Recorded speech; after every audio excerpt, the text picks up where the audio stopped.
make sure that our stories are told. Thank you for being the voice of Black America, Roland. Stay black. I love y'all. All momentum we have now, we have to keep this going. The video looks phenomenal. See, there's a difference between Black Star Network and Black-owned media and something like CNN. You can't be Black-owned media and be scared. It's time to be smart. Bring your eyeballs home. You dig?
What's up, folks? Today is Wednesday, June 17th, 2026. Coming up on Roland Martin Unfiltered, streaming live on the Black Star Network this Juneteenth week in Georgia. Republicans are not redrawing the state's political maps despite Governor Brian Kemp's special session being specifically called for that purpose. But there are some other things. Protests broke out today in the state capitol. We'll show you what took place. The races are set for key Georgia elections, and we will provide a recap of Tuesday's runoffs. Also, we'll examine the findings of an expert in elections forensics regarding the purging of Black voters from the rolls, plus Florida's claims of ghost voters. We'll talk to a Black Georgia farmer about the importance of Black American family farms to food security and what could happen if we lost them completely. Plus, the Mississippi police officer who killed a Black one-year-old child is now on leave, and the family is demanding the release of body cam footage from the incident. A white Florida police officer who choked a fellow officer will not face a jury. Will explain why his charges could potentially be dropped altogether. Plus, Trump's reasoning behind why the U.S. will return Iran's frozen assets instead of seizing them has left many people confused, and it shows his stupidity. Friday marked the 161st anniversary of Juneteenth. Tonight, we'll speak with the son of the father of Juneteenth, late Texas State Representative Al Edwards Sr. Folks, it's time to bring the funk. Roland Martin Unfiltered on the Black Star Network. Let's go. Whatever the miss, he's on it. Whatever it is, he's got the scoop, the fact, the find. And when it breaks, he's right on time and it's rolling. Best believe he's knowing. Putting it down from sports to news to politics. With entertainment just for kicks, he's rolling. It's on go, roll, roll, y'all. It's Roland Martin, yeah. Rolling with Roland now. He's funky, he's fresh, he's real, the best, you know he's Roland Martin now.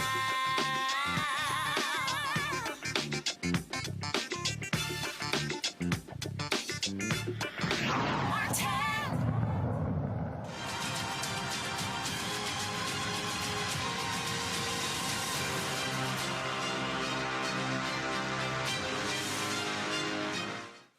Folks, so the Election Truth Alliance is a nonpartisan nonprofit group that has recently released a report on how Florida's voter registration database and vote counting systems were compromised during the 2024 election, enabling vote manipulation at the presidential and down ballot levels.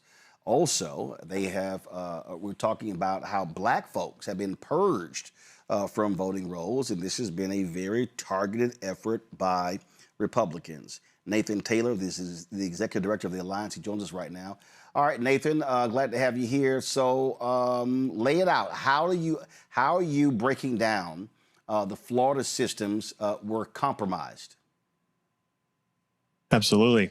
So the ETA, as you said, has been, we've been doing this for almost 2 years now, actually investigating U.S. elections, starting with the 24 election. And we've been working with an investigative journalist named Allison Green out of Florida. And she has helped us gain access to the voter rolls in Florida has helped us start digging up and actually doing on-the-ground investigations.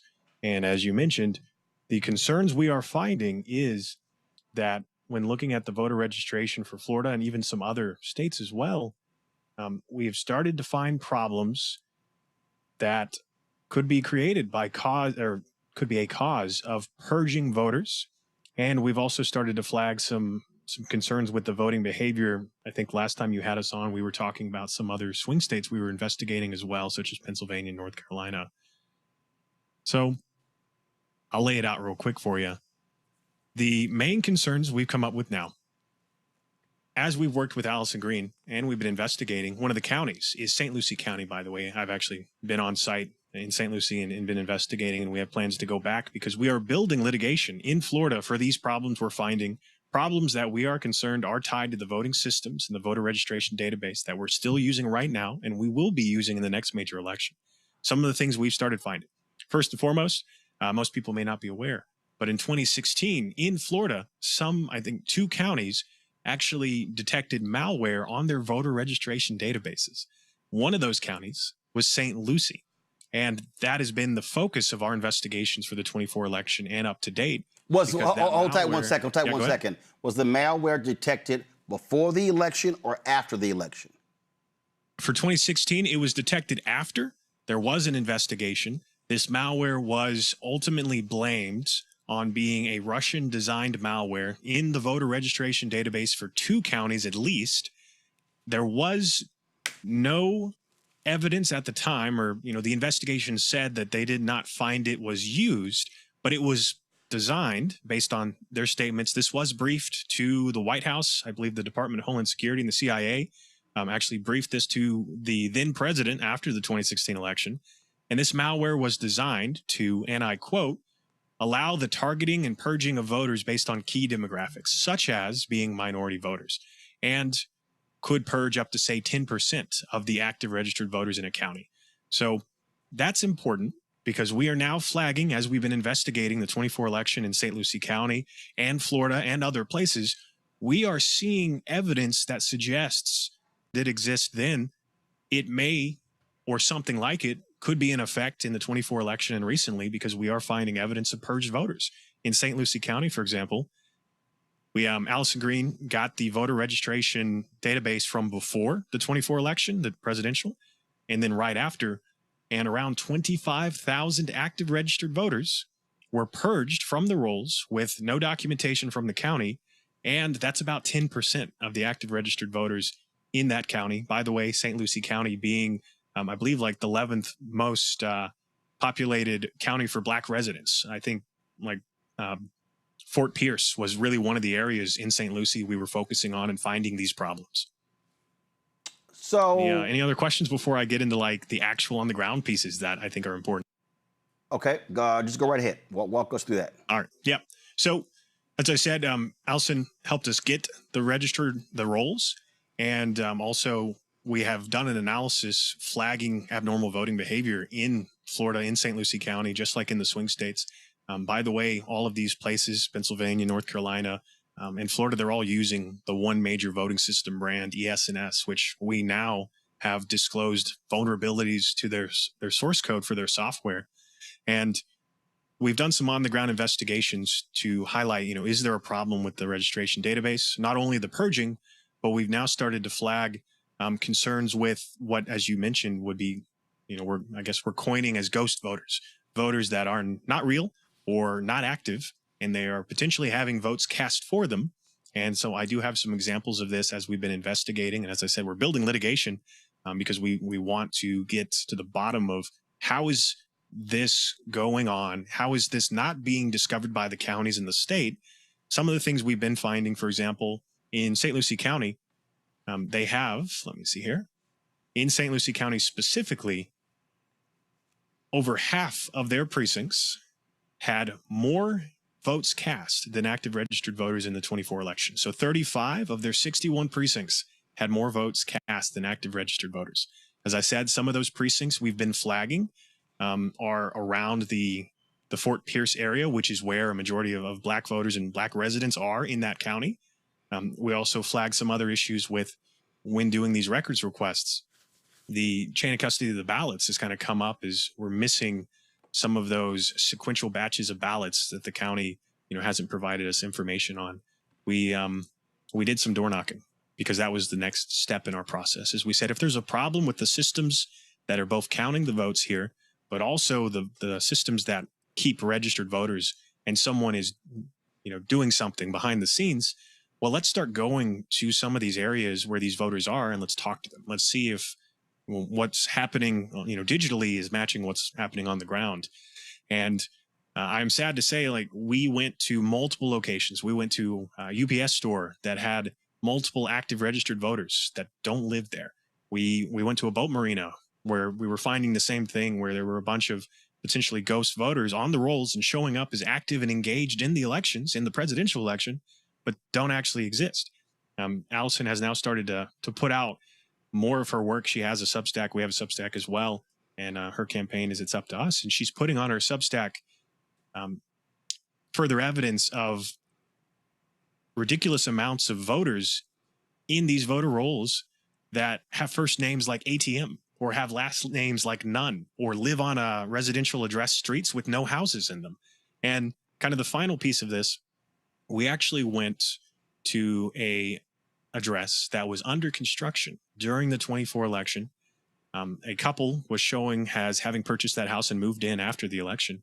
We went and knocked on their door because the husband of the couple shows, per the county records, as having voted in the 24 election. And yet when we went and we talked to them, they didn't live in the county. They lived in Palm Beach County, not St. Lucie County. And they voted in Palm Beach County. And yet the husband had a vote cast for him in St. Lucie County. And this was just the first things we started finding. We've continued to dig and we've continued to flag these problems, and especially have started to raise concerns of the systems, as I said, that we're still using right now. Any response from the state of Florida? No, the county, which had provided us those records due to records requests, which Allison Green has been working with, we really just kind of didn't get a investigation or a response. We're looking at how could we bring this forward litigation wise, and whose responsibility is it to actually do something about this? Because as we said, if this has been going on for at least one election, well, some of these problems mirror concerns raised in 2016 as well. And so I think there's been other individuals that have been investigating and doing this work, Greg Palast being one, looking at like the purging of voters. And I'm concerned because, as I said, we're finding these problems in Florida, but we have started investigating similar concerns of illegal purging that could be, you could pull it off by compromising the databases. And we're finding some of those same problems across other states as well as we've continued to investigate. Questions from my panel. I'm going to bring them in. Robert Patillo. He is a civil rights attorney with the Patillo Law Firm out of Atlanta. Joy Cheney, founder of Joy Strategies out of D.C., and we'll be joined later by Rebecca Carruthers, President and CEO of Fair Elections Center out of D.C. Robert, you first. This is great work and great reporting that you're putting out there. For average voters, what should be the biggest concern they have with the quote unquote integrity of this voting system? Because we've heard from years and decades, frankly, from Republicans, we need to be afraid of election integrity. But it appears in 2024, with the confluence of turning points and Elon and the billions of dollars flowing in, it seems that the 2024 election may have been less secure than people give it credit for. That's an excellent point. And there's two pieces, as you said. How can voters be engaged and actually have a say in this piece? And, what are some of these recent concerns? Well, as you said, with certain individuals that have come up in Pennsylvania as knowing vote counting computers and, being involved, there's definitely an issue right now where voters need to be checking their voter registration, especially leading up to the next major election. We did find issues in the 24 election in Pennsylvania and other places where voters who were active showed up to vote and they had been purged with, no warning. Mm-hmm. So you can check this multiple times leading up to the election. And then the other piece, really what we've been doing is, as we've been, as you said, investigating and making this public, voters need to know that the systems we're trusting at the county and the state level, as we're finding out now, we are flagging that they are vulnerable to manipulation, that the software we're using has vulnerabilities that could be exploited if you knew what you were doing, and that the states and the counties need to do something about it. They need to fix this. They need to patch these systems. And we've really just kind of been stonewalled when we go to the states, like we've been doing in Pennsylvania and North Carolina and, and other places as well. Joy? So I just want to make sure, what you're arguing, though, doesn't lend to the credibility that all elections are rigged. And I think that that's something that we have to be really careful about, with saying there are some problems and we need to make sure that we're securing these boxes, and then saying on the other side, don't worry about going to vote because it's not, it's a fait accompli, right? There's some invisible hand. So how do you make sure you report on this, but doing so responsibly so that we can fix what needs to be fixed, but also not scare people away from the polls? Right. That's the big piece is, as we have continued to do this investigation, we want people to show up and vote. We want people more engaged and more active in being registered and checking. That is one piece. But also, one thing we found is that there's not really been other groups that have put as much effort and time in investigating as now, right? More people are aware of these problems and watching. And we're hopeful that if there are problems going into the next major election, the more people who are engaged in our elections will make it harder or more visible if someone is doing something. And as I said, the ETA, we are now investigating. We are now active. We didn't exist 2 years ago during the 24 election. And so I like to say that is there are more people who are watching, and more people who are willing to take action as we go forward in our elections. And the more people who are engaged in our elections going forward, the easier this process can be. And, we can verify as we continue. This obviously is deeply concerning, and of course Donald Trump still calls Russians' role a hoax. We think back to 2016 when Obama wanted to go public, but it was Mitch McConnell who said no. I still contend Obama should have said, "The hell with you, Mitch. Let's tell the American people what's going on." And there's no doubt Russia had a very serious role to play in the 2016 election. There was all kinds of concerns raised, especially at this point we had documented that post 2016 there were investigations because I believe multiple counties across the U.S., across all the states, had received concerning emails, potential attempts to phish and gain access to systems. And most people don't remember that on election night, on the 2024 election night, there were over 200 bomb threats called in by email that was attributed to Russian email domains. So it's, I think, a little silly to say, other nations wouldn't have a vested interest in our elections. And it's very silly to think that if there's problems, as we've now made public about our voting systems and the software, that no one would want to exploit them. Absolutely, they would.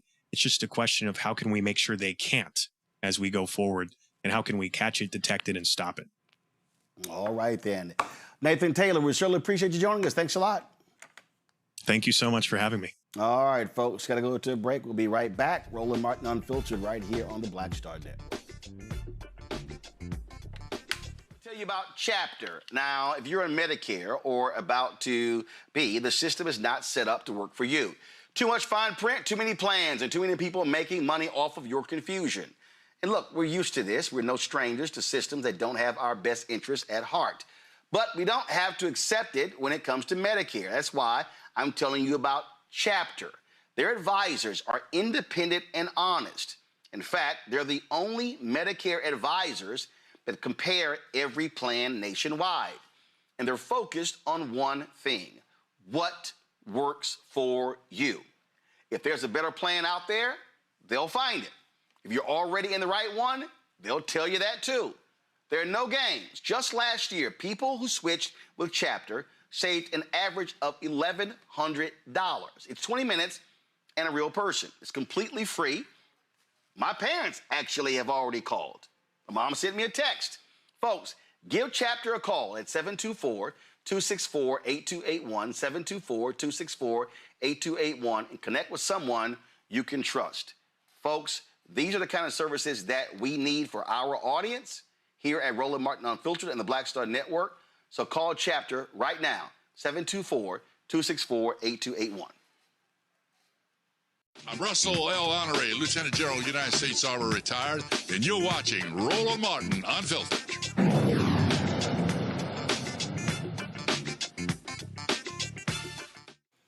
Folks, according to the Georgia Secretary of State, more than 1 million total votes have been cast in the primary runoffs. Several major races, including the Republican gubernatorial and U.S. Senate elections, were on the ballot. The results are in. Last night, Republican Rick Jackson will advance to the November general election with Democratic former Atlanta Mayor Keisha Lance Bottoms. It was Jackson who beat the lieutenant governor in Georgia, Burt Lance, to win that position. Donald Trump, as well as Brian Kemp, backed Lance over Jackson. Well, that did not help. But Jackson is a billionaire, and he's been self-funding his campaign in the United States Senate race. Hard right core Congressman Mike Collins advanced to the general election.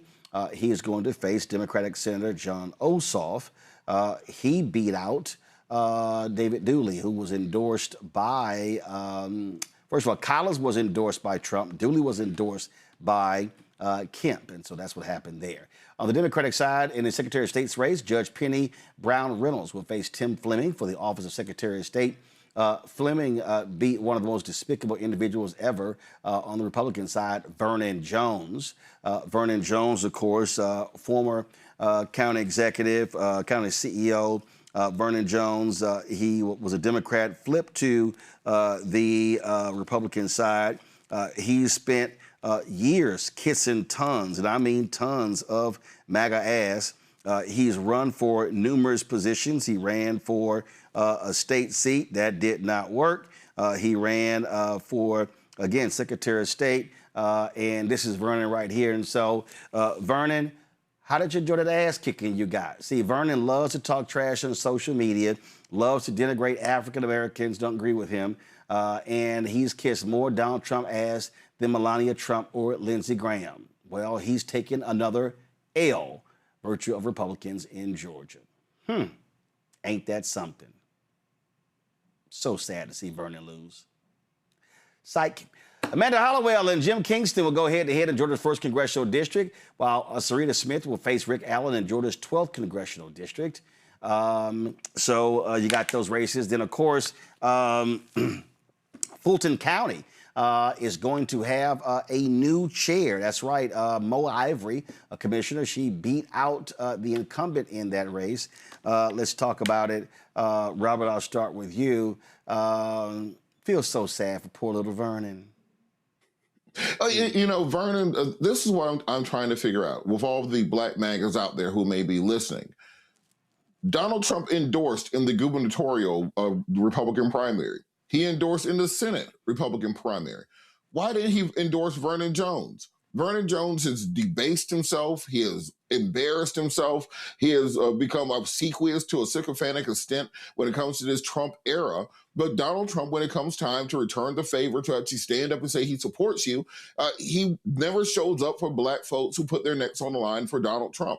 And I think it should be instructive to black folks coming forward who may think maybe I'll get onto the MAGA team. Just look at Vernon Jones as a cautionary tale. And the guy he lost to, Tim Fleming, I've been in Georgia politics my entire life. I've never heard of this man. I've never seen him. I haven't seen a single yard sign. I haven't seen a commercial. I haven't seen a digital ad. I haven't seen a flyer. I haven't seen an interview. I don't think he went to the debate. So essentially, Vernon Jones was running against absolutely nobody and still lost significantly. And this is important for the black folks. Oh, he got trounced. The MAGA coalition. He got trounced 65 to 35. They called the election as soon as 8 o'clock hit. There was no drama. They're like, well, 2% reporting, Vernon Jones lost. But why wasn't Donald Trump here? Why wasn't the entire MAGA establishment? Why were they doing podcasts across the state saying we're going to bring Vernon across the line the way they do for some of these other candidates? And on the macro scale, you have to look at these turnout numbers even for the runoff election here in Georgia. Democrats are outpacing Republicans by nearly 1 million votes, even in the runoff at this point in time. Keeping the same energy up, particularly given the far right-wing candidates that Republicans decide to nominate. I mean, Rick Jackson looks like an antebellum general. Collins is just literally an insane person, even among MAGAs in Congress. This is the reason they endorsed Dooley, who's a football coach's son. That's his only qualification. And they want appointed him over Collins. Democrats have an opportunity to take the governor's mansion, maintain the Senate, and also win down ballot races across the state. And that takes place. We are going to see a new electoral map in 2028 with Democrats having not only the opportunity to win and hold the House, they can win and hold the Senate this fall and potentially take back the House and have a filibuster-proof majority in 2028 as they keep appealing to what we're seeing. People want generational change. People want new ideas. People want fresh faces. People want new fighters going forward. The people who have brought us this far, we thank you for the service, but now it's time for some new energy and new ideas. And we're seeing this take place in Georgia. We're owed to Petri this. We'll see this happen nationwide. So what the hell happened in the Fulton County race? Go to my iPad. Mo Ivory just destroyed incumbent Rob Pitts, 66% to 34%.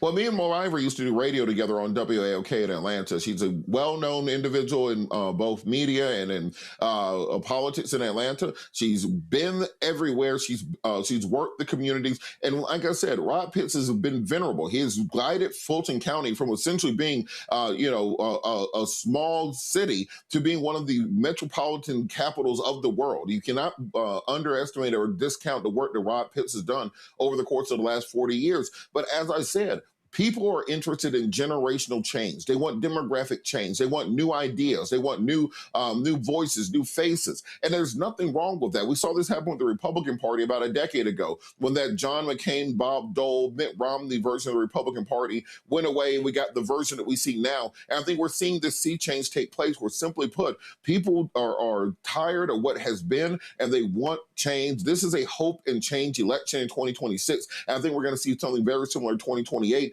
That it's time that if you're sitting at home thinking maybe I should work on running, get that plan together. Start working on your fundraising. Get the website going. This is your call. The people are telling you right now that we want change and we want it to take place right now. That this is the opportunity that we have to push new ideas and new people forward. Joy, we saw earlier this year in the Public Service Commission, Democrats winning 2 of those races, and that shocked some folks in Georgia. They did not see the results they wanted in the Supreme Court races that took place as well. But what you're now dealing with this year is real simple. You look at, everybody keeps, some of these people in D.C., and this is why I keep saying, totally ignore these fools in D.C. These people keep saying, oh, you can't make this election about Trump. Actually, you can. You can make it about Trump. You can make it about his tariffs, how they're destroying farms, destroying small businesses. You got lots of rural farms there in Georgia. And so agriculture economy is significant. And so what you say is Trump did this, and Republicans on the federal and the state level follow right behind them and offered no pushback. That's how you tie those two together. And, you know, I disagree with a lot of people who keep saying, like all the people who keep saying Democrats are in disarray. They keep citing polls. First of all, those polls to me make no sense at all, because if you show me who's winning in these local races, Democrats are winning. Absolutely. Look, the Democratic Party may have some disarray, but the people who are Democrats are aligned, and they are of one mind. And it is about Donald Trump. He's on every ballot in the country, and our freedom and our democracy is on every ballot in the country. And between those two, they are voting for our freedom and democracy. And of course, that is against anyone who wears the MAGA banner, or frankly, even the Republican banner, because they have not shown that they're willing to stand up to him. So I don't know what credible Democrat is saying Donald Trump should not be our focus. He has just so many failed policies. The proof is in the pudding. We absolutely ought to be tying every single Republican to him, even the ones you like. If you like them, guess what? They're going to side with him. They're going to be voting his camp, which is a vote against what you want. And the American people are not stupid. They are very clear about that. Let me just give a hat tip to Penny, who is running for Attorney General in Georgia. She is an example of not necessarily generational change, but just spirited change, a firebrand, brilliant woman who is going to be standing up. But she's a new face and a new name that people haven't seen. That's what they want to see. She can work across the aisle, but she also can fight for the people who sent her.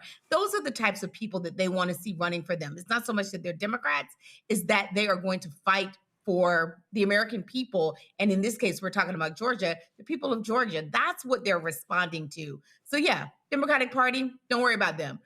We're on the ballot, and Donald Trump is who's against us. And Roland, on that point, in this Republican race for the statewide offices, these Republicans have tied themselves so closely to Donald Trump. Essentially, Matt Collins, his entire campaign was Donald Trump likes me. Every single commercial that you saw for the last 3 months was him and Donald Trump. For Rick Jackson literally ran fake commercials of Brian Kemp and Donald Trump saying nice things about him to pretend that they had endorsed him in the race, even though they both endorsed Burt Jones. I mean, we're dealing with extreme MAGA Republicans. So you got to tie everything that Trump is doing around them. Show people gas prices versus the UFC arena and the monster truck rally that he was taking place.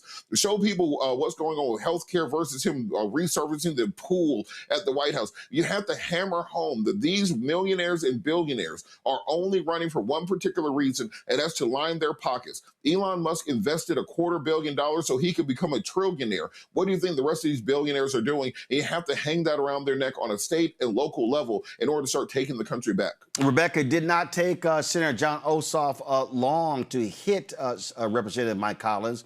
He wins last night. Ossoff drops this video last night. Watch.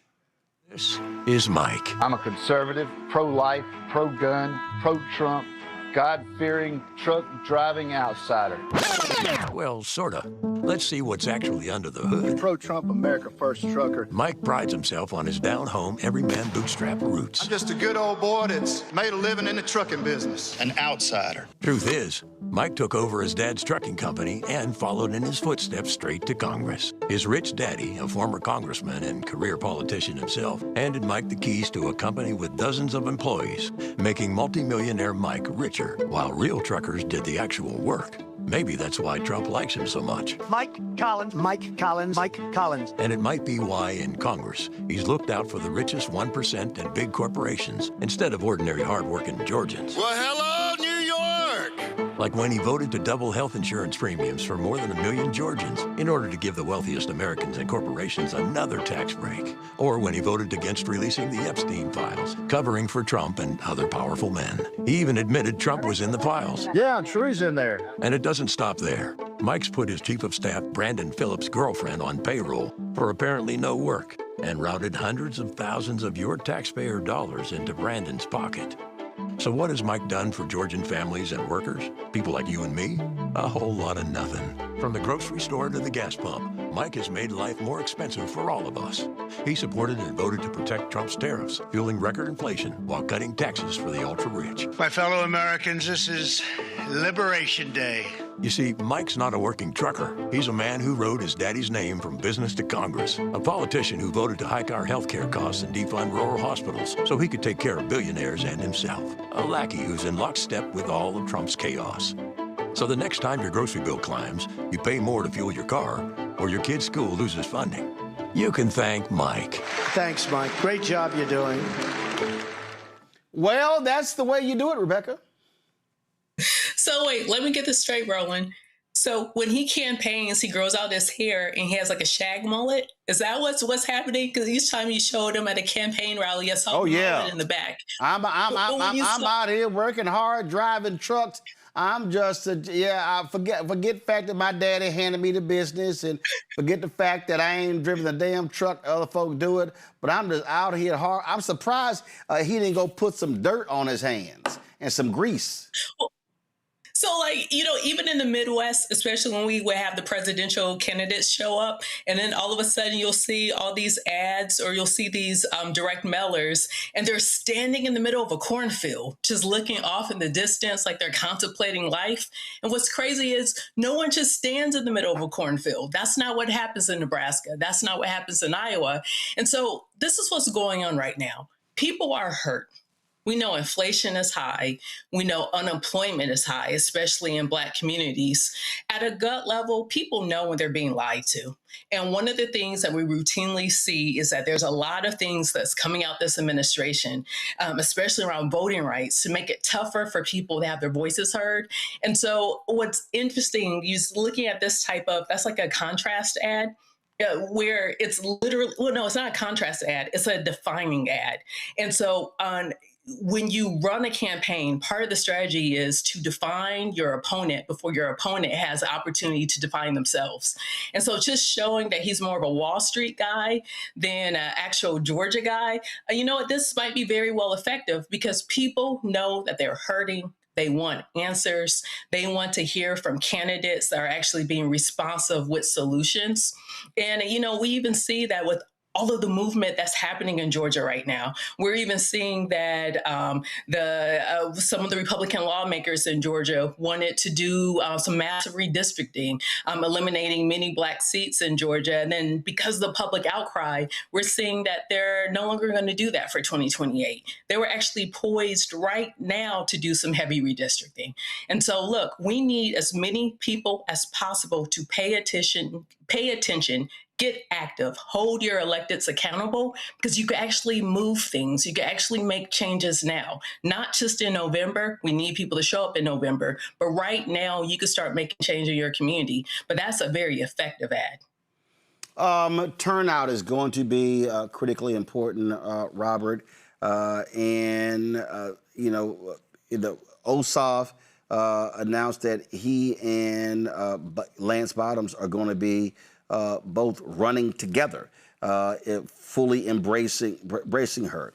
You've got people who are critical of her tenure as Atlanta mayor, who supported others. But what I always say, when the primary is over, you got to come together and defeat your enemy.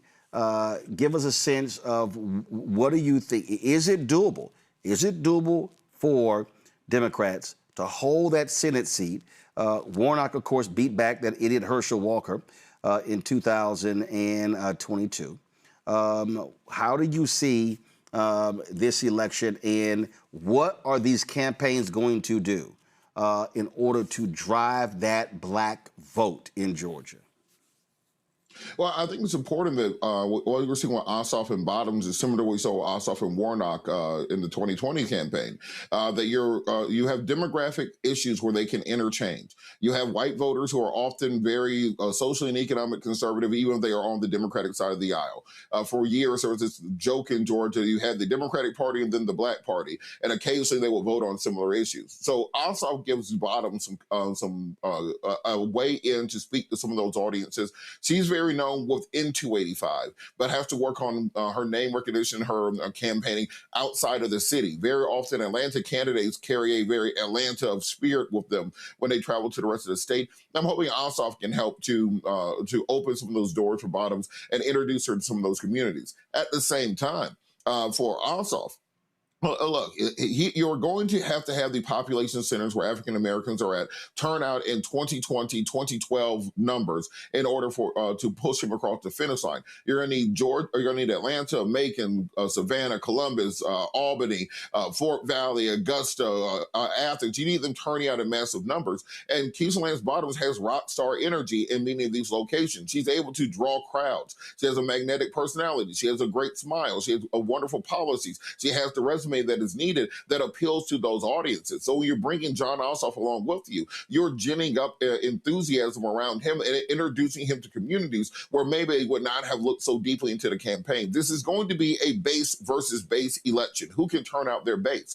And on the Republican side of the aisle, you very much have a fractured Republican Party with Rick Jackson, the billionaire, who's now admitted to having illegal immigrants working at his business and in his home. Burt Jones asked, "Do you have illegal immigrants working for you right now?" He says, "I don't know." He has a story of outsourcing, of destroying communities and businesses, private equity, everything that you would expect from an evil billionaire. And I think that creates an opportunity, particularly when many people had no idea who Rick Jackson was before this election, for Bottoms to very much become the first African-American female governor of this state. And at the same time, for Ossoff to fend off Collins, who is one of the more extreme members of the MAGA coalition, and in any regular year would have no opportunity even at getting the Senate nod. I mean, if if Ryan Kemp had run for Senate, there's no way Collins will be the nominee. So we're seeing very strong opportunities, but they're going to have to put the boots on the ground. Listen to people who are running campaigns in Georgia. Do not bring D.C., San Francisco, New York consultants in. Listen to the community organizer, put boots on the ground, and it's a winnable state. It also means, and I've said this consistently, that Democratic donors are going to have to put the money on the ground, Joy, in North Carolina, in Georgia, in North Carolina, especially those two. You've got some serious issues with Graham Plantner in Maine. That's a critical state for them to win. You've got concerns in Iowa. They're not happy with the Republicans, especially those farmers. You got the Senate race in Alaska. You, of course, got the Texas race, Tallarico versus the corrupt Attorney General, Ken Paxton. And then you also potentially might have Florida. But what it's going to take, it is going to take, frankly, candidates ignoring these white consultants, these largely white male consultants, and not try to put all your money into television. It's going to have to be strongly digital, but also on the ground. Absolutely. And you're going to have to start hiring the people who are leaders within that community. I really don't know what is so difficult about it.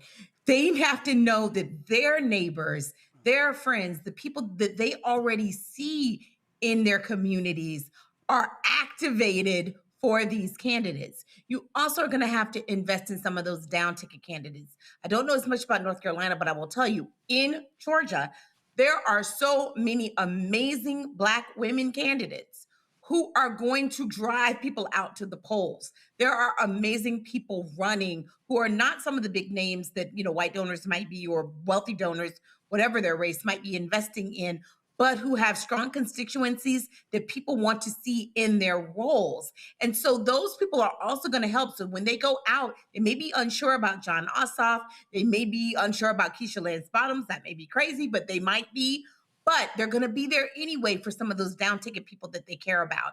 They cannot ignore some of those lower, prioritized races, those lower ticket races, because they are so important in these places where people are very invested in their local community. We at the national level are very, vested in these gubernatorial level, statewide races, federal races, and that's important. But people who are on the ground, especially in Georgia, very, very focused on their, the folks that are going to be closest to them, because they're also the people that they know the best and that they have most proximity to and can hold accountable. So we gotta, in those parts, it's about creating a constellation that supports state leadership. We know that we're going to be stuck with Trump over the next 2 years. We want to take back the House. We want to take back the Senate, but we also have to make sure that we are taking back our state legislators or legislatures and at least closing the gap, where we can, and creating a scenario in the case of the Attorney General that can fight back.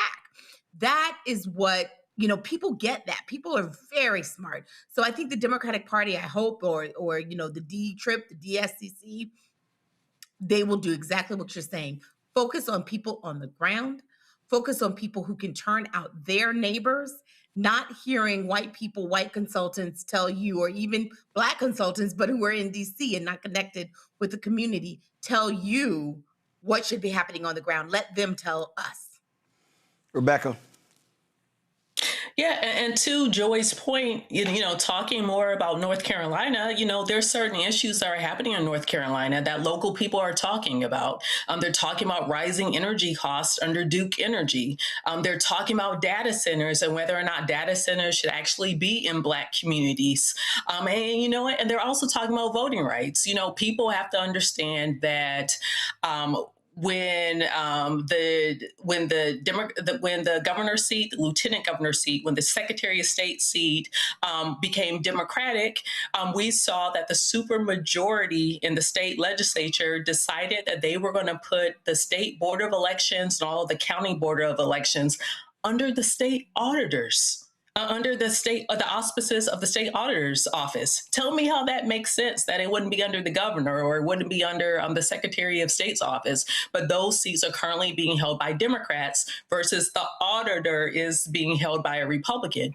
And so we're even hearing in Guilford County, or actually, you know what, in Jackson County, where Asheville, North Carolina is, Republican Board of Election members said that they were getting pressure from the state auditors to close down early voting centers, early polling locations on college campuses. And so we are hearing from people on the ground, and we're hearing about some of the issues that they care about.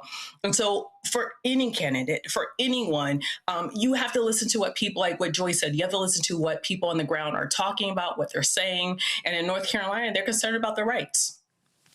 Absolutely. All right, folks, got to go to a break. We actually, let's do this here. Let's continue talking about what Georgia did with these Republicans when it comes to the redrawing of state lines.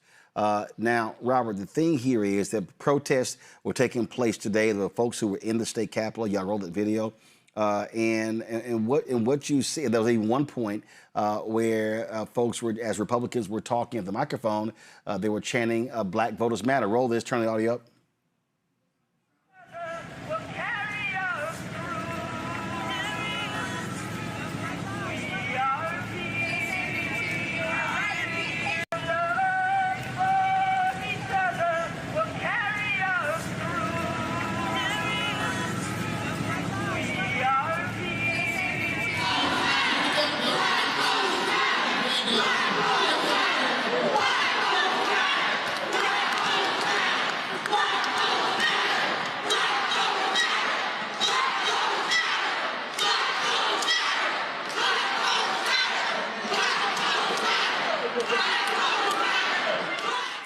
Now, Robert, there are actions taking place all week.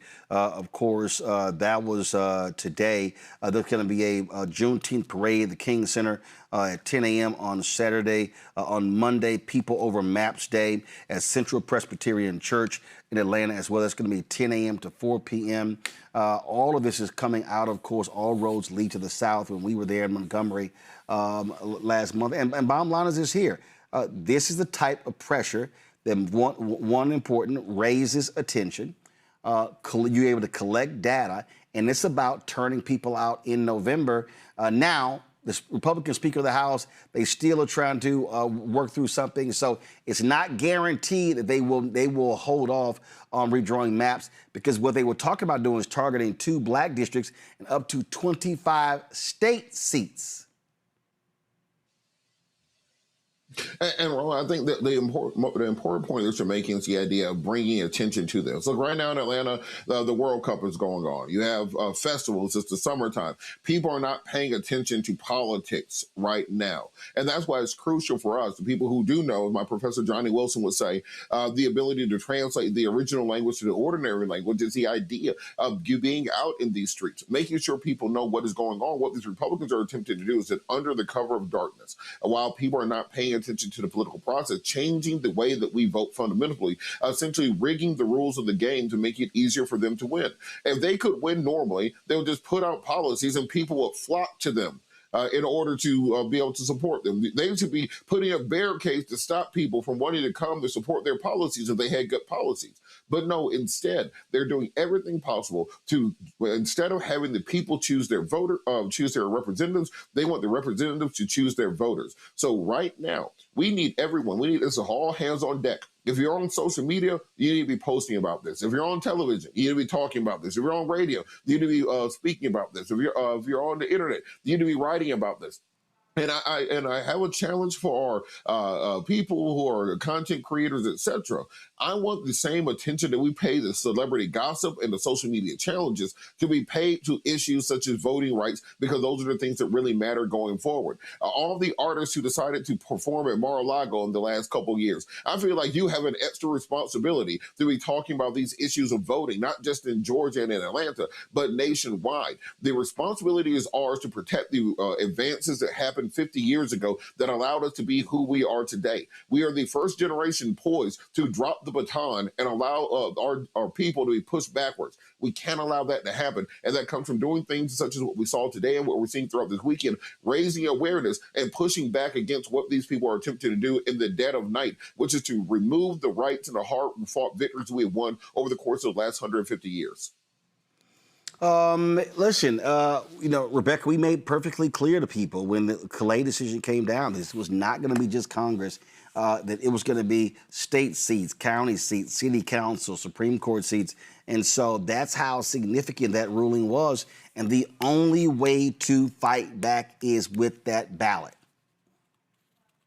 You know what, Roland? Yes, we fight back with the ballot. And I know some people say, oh, well, voting doesn't solve everything. And you're right, voting doesn't solve everything. So once people get in office, then you do accountability. You show up to the commissioner meetings. You show up to the school board meetings. You show up to the state legislature and show up to hearings. You still have to be actively and present in there.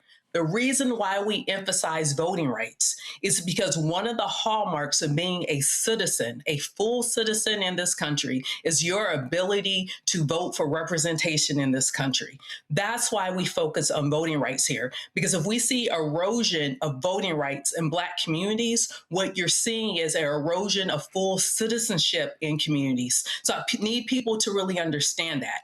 As much as we hear some celebrities and people we know in our everyday lives saying that they don't do politics, or one of my uncles say he doesn't do politics. Okay, cool. Well, politics and politics is going to do you. This is about whether or not you get to be a full citizen in this country. And if you don't care about being a full citizen in this country, I don't know what to tell you. Absolutely. Joy. I mean, Rebecca and Robert are absolutely correct. I mean, at the end of the day, we also need all of our groups. And Roland, you talk about this a lot. I do too. If you are a Black sorority, fraternity, whatever group, civic group, whatnot, church, we need you to not just be telling your people to vote, but we need you to be turning your resources towards making sure they get to the polls. Many people say they're going to vote. They may even be registered to vote, but they haven't checked their registration, so they may be purged and not realize it until it's too late, or they just get busy and they don't go vote. You have to make sure they are over prepared. If they need a license, make sure they have that. They need ID, make sure they have that. Nothing should get in our way. Rebecca is right. This is it.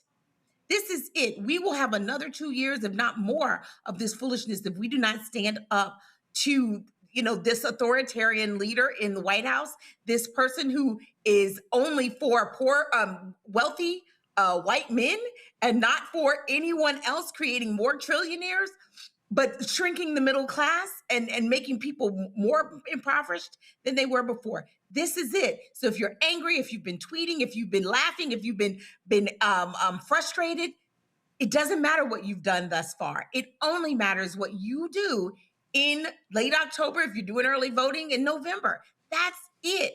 Whatever tricks they are doing, we have to try to get out in front of them, to get out in front of this. If you need your Medicaid, if you are angry by the work requirements and the all of the things that we've been talking about tonight and over the last couple of years, this is the time. And so, we need to be focused on getting the willing to the polls. I'm always appalled at how not enough of our focus is on making sure people actually show up, making sure that they have rides to the polls, and of course, following with the laws, but making sure they can get there, that there is absolutely nothing. And if you are a corporation and you are not speaking out against the people who, your customers being able to have their right to vote, you should not have any customers. We got to get that serious about it. If you are a school in a state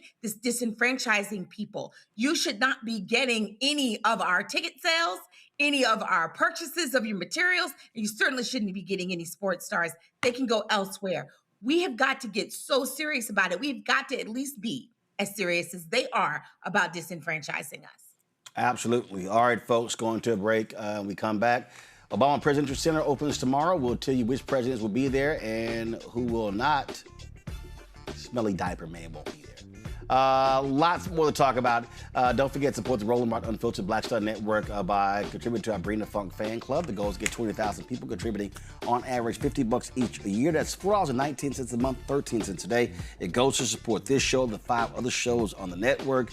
That's hugely important for the work that we do because, again, we don't have these billionaires, right wing. You've got people out here cutting them big checks to do what they do. We don't have that, so your support is crucial. For Cash App, use the Stripe QR code. You see it right here. If you're listening, go to blackstarnetwork.com for the ways to give. As for credit cards as well, checks and money order, make it payable to Roland Martin Unfiltered, P.O. Box 57196, Washington, D.C. 20037, 0196. PayPal, R. Martin Unfiltered, Venmo, RM Unfiltered, Zelle, Roland at RolandSMartin.com, Roland at RolandMartinUnfiltered.com. We'll be right back. Folks, let me tell you about Chapter. Now, if you're on Medicare or about to be, the system is not set up to work for you. Too much fine print, too many plans, and too many people making money off of your confusion. And look, we're used to this. We're no strangers to systems that don't have our best interests at heart. But we don't have to accept it when it comes to Medicare. That's why I'm telling you about Chapter. Their advisors are independent and honest. In fact, they're the only Medicare advisors that compare every plan nationwide. And they're focused on one thing: what works for you. If there's a better plan out there, they'll find it. If you're already in the right one, they'll tell you that too. There are no games. Just last year, people who switched with Chapter saved an average of $1,100. It's 20 minutes and a real person. It's completely free. My parents actually have already called. My mom sent me a text. Folks, give Chapter a call at 724-264-8281, 724-264-8281, and connect with someone you can trust. Folks, these are the kind of services that we need for our audience here at Roland Martin Unfiltered and the Black Star Network. So call Chapter right now, 724-264-8281. Hey, yo, what's up? This is Mr. Dalvin right here. What's up? This is KC. Sitting here representing the Jodeci. That's Jodeci. Right here on Roland Martin Unfiltered.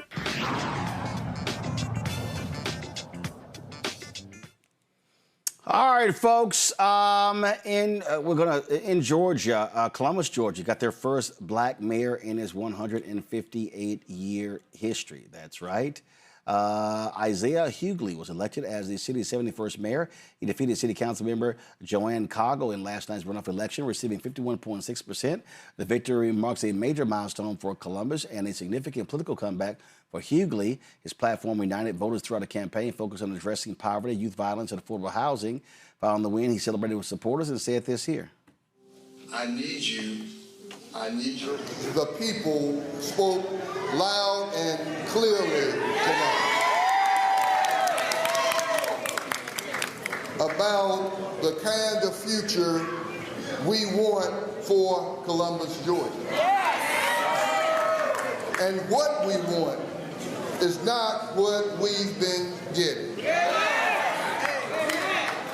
Columbus, are you ready for change? Columbus, are you ready for unity? Are you ready to move Columbus, Georgia beyond the chaos? Are you ready to move this city beyond the divide?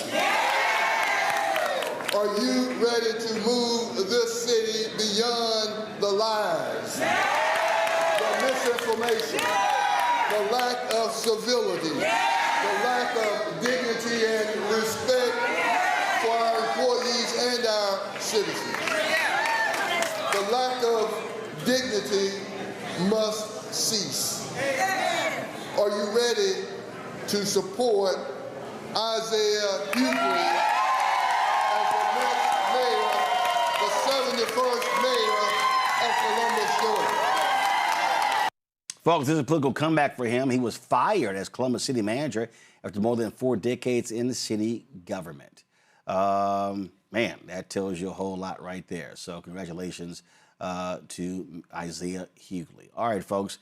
We talk about, earlier I said about Georgia, how farming is a huge part of Georgia's economy, especially when it comes to rural folks. And guess what? They're not having a very good time. We focus a lot on this show of the impact on farmers all across this country. Now, according to Farm Aid, at the turn of the 20th century, black farmers own approximately 16 to 19 million acres of land, which accounted for roughly 1.8% of the nation's total farmland. To 1910, in the present day, it has dropped to less than 3 million acres, representing 0.3% of the farmland. When I was talking to John Boyd, he talked about how bankruptcies and rising prices are contributing to this, as the decline of estimated of loss of land has cost black farmers and their families more than $326 billion in lost wealth. And so you still see what's going on. You're talking about economic stability is critically important. All these things are important. Wayne Swanson Jr. of Swanson Family Farms, he is committed to ensuring that his farm remains within his family. He joins us now from Atlanta. Wayne, glad to have you here. We've talked to John. We've talked to people in Mound Bayou, and others. And the reality is what is happening with these fertilizer prices, Donald Trump's tariffs. We saw this the first time he was there. It is causing significant harm.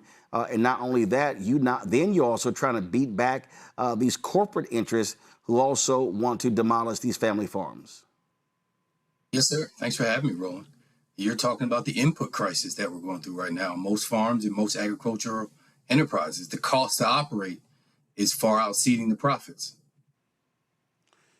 And so how are y'all uniting and working together to help one another? Well, one is making sure that we all have access to markets, sharing access to marketing, and then making sure that we are sharing with customers how to reach us directly. We can get rid of the middleman in certain situations. That brings more profit directly to the farm. So we want to make sure that we can get farm direct to consumer, consumer direct to farm. And we also do that through some of our 501c3 work. We have a farm tour group called the Georgia Black-Owned Farm Tour. And we take people to the farms so that they can see the different iterations of farms. Farms, not just tourist farms or agritourism farms. Obviously, when we talk about the ability to make money, I mean, profit margins are also extremely low. And so, I mean, you're having to watch every buck. And when you start talking about planting crops, weather plays a huge role in that. Storms, hurricanes, you name it. Drought, flood. Well, we've got to also look at we also have to look at our processes. So I am what we call a regenerative farmer. So I don't believe in bare soil. I want to make sure that there's something covering the ground. We call those cover crops. I graze cover crops. If I have friends that are planting, I have a friend, Julius Tillery of Black Cotton US. He's a 5th generation cotton grower. He's now instituting cover crops. So it's less diesel, it's less work. And then you have a value added product that can go on when you're not harvesting. So we have to think differently. We cannot think the way the farmers of the 40s and 50s have thought. And that's what happened is everybody got used to the subsidies, the commodities, and they got stuck. And those people never learned how to do a balance sheet. They never learned about average cost of goods sold. They don't know how to market. And it became a bottleneck. And we're here to say that we can farm as a business the way other businesses do. We just need to sit down and do some spreadsheets and get some training. That's talking about moving to the 21st century. Resources are critically important as well. And we've seen that black farmers have been fighting tooth and nail with USDA to get resources. Yeah, sometimes you got to go around them. Sometimes you have to find a farmer that is doing what you want to do and sit with them for a while. Sometimes you have to go to groups that aren't grant dependent. We know that it's important to get those tax dollars back, but there are some farms out here, black-owned farms, that are not government dependent. My grandfather was one of them. He just always told me, why do you trust them? I get it that we can, but there's a lot more farmers, black farmers that have land that don't register with the USDA. They're coming along, But my 80-year-old dad, this is the first year, last year was the first year that he took anything from the NRCS. And I had to convince him to do that. We just want some buckwheat as cover crop. But there are a lot of farms who don't, and they congregate together and make sure that they have what's needed and make sure that the market is ready for them and that they can get to the market. Questions from my panel. I'll start with you, Joy. Okay, can you hear me? Yeah, we got you. Yes. Yeah, sorry about that. How are Black farmers partnering, if at all, with white farmers who are having, the same sort of reaction and issues? I mean, of course, it's deeper for us to what Trump has been doing. Has there been any coming together, as many of them have been affected and have been very angry by the actions of the president? I think those who want to come together can. I can give you my example. I have a lease at my processing facility, which keeps me from driving. I think I put 300,000 miles on a 5-year car. It keeps me from driving from field to the processor. I have a lease with them. They're a legacy white family. They own the processing facility, but I bring them consistent animals to process, so they know there's going to be some dollars there. And we're having conversations in community. I went to their county commissioners meeting and talked about wanting to put a facility in that town. That got me in touch with the development authority. Now I'm talking and working with the development authority. It's there. I won't work with somebody who is, don't want to work with me. But if you want to work with me, I'm here to work with you. Robert. Hey, Wayne, how you doing? Hey, Tio, how you doing, man? Good to see you. Doing great. Good to see you. So, back when I ran the Black Farmers Initiative for Rainbow Push, we talked all the time on some of the calls about the work that the federal government could do to help open markets for Black farmers. Now, clearly, the administrations have changed. There are different priorities with the new administration when it comes to Black farmers. But I think the issue of opening markets, particularly in Black communities, to Black farmers still exists. What do you think can be done by, we talked about this before. You have big cities where you have food deserts, lack of fresh produce, lack of fresh meats, vegetables, etc., organic foods, which results in people eating, hot Cheetos and ramen noodles as their sources of nutrients and calories, which leads to chronic health conditions and obesity in our community. It's a cycle. So we can break that cycle by inserting Black farmers in. It helps the Black farmers by creating new markets for their products. It helps the community by creating healthy foods. And also it helps our young people by getting them interested in and creating a pipeline for them to get into agriculture. But if you are a community member, if you are a church or a civic organization, if you own a big shopping center, we have a big empty parking lot, what can those people do to connect with Black farmers in their area to create things such as weekend farmers markets or co-ops or opportunities where folks from the rural communities come to sell their products and folks from the urban environments be able to buy? First, we got to be realistic about the situation. We have to understand that everything that's sitting as a farm isn't a farm for production. Mm-hmm. We've allowed people who may have a tourist farm to be in the food conversation. And what I've done with the Georgia Black-owned farm tours and with a project that I'm invested in, a grocery store in Atlanta, Nourish and Bloom Markets, I think we're opening up our fourth or fifth store, is I supply the market. But we also had to realize we can't have the footprint of a Publix. We have to be realistic about what processing looks like for Black farmers. We can't wish it away. I had to put some money up. I had to invest. And then I had to look at it and say, well, look, we can't be the size of Publix, but give me 2 aisles. Give me 2 freezers. And let's start there and then direct our people. Our people are starving to buy from us. We just have to sit down and develop a mechanism that we can get farm products from the farm to the market in regular intervals. And then we have to train the customers to understand if it's real, it can't always be on the shelf. If it's real. If you want real food, it can't always be in stock. It has to be a season. There's going to have to be something that's out because we've got to grow some things. And once people start to grasp that, now we can do something. Now we can feed you because now you're eating staple foods. And we're not trying to get, I'm sure there are places that'll do it. I'm not trying to give you Gouda, spinach, stuffed sausage. I'm trying to give you sausage. What you do with it at home is up to you. I want to give you staple foods that you can make a meal with. And if we can do that, we can fill shelves.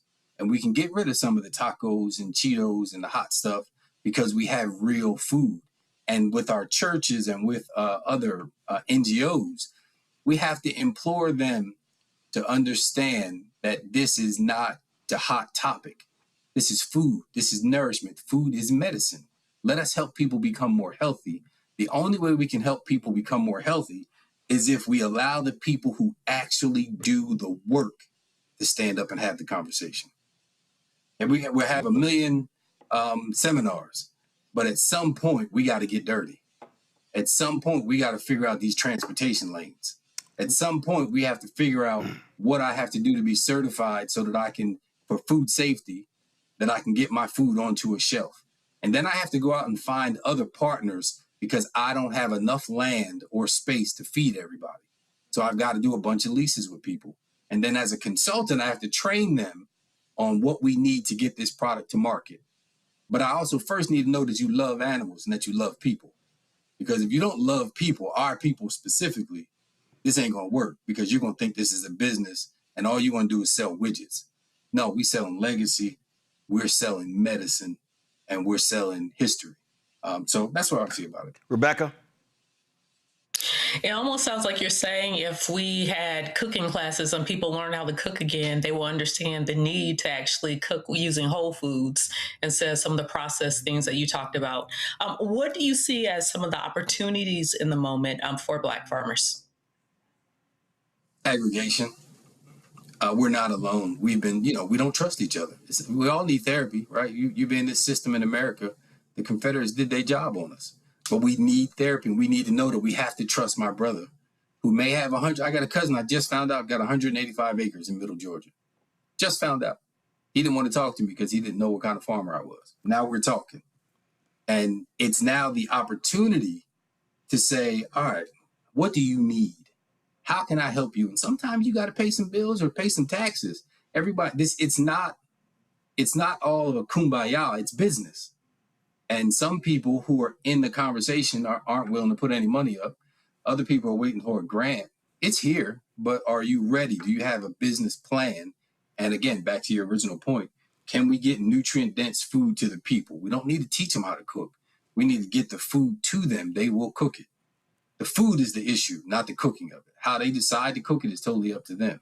We just need to get them the food so they can start working with the food. And secondary, we need to get them growing something at home so they can be a part of that process. They don't have to grow enough to feed their families. We just want them to grow enough to supplement the staple food items. Grow a couple of tomatoes so that you can make a hamburger and slice the tomato. Grow some salad so you can make a salad along with whatever you're eating at the grocery. Just get that little bit of initiative changes your palate.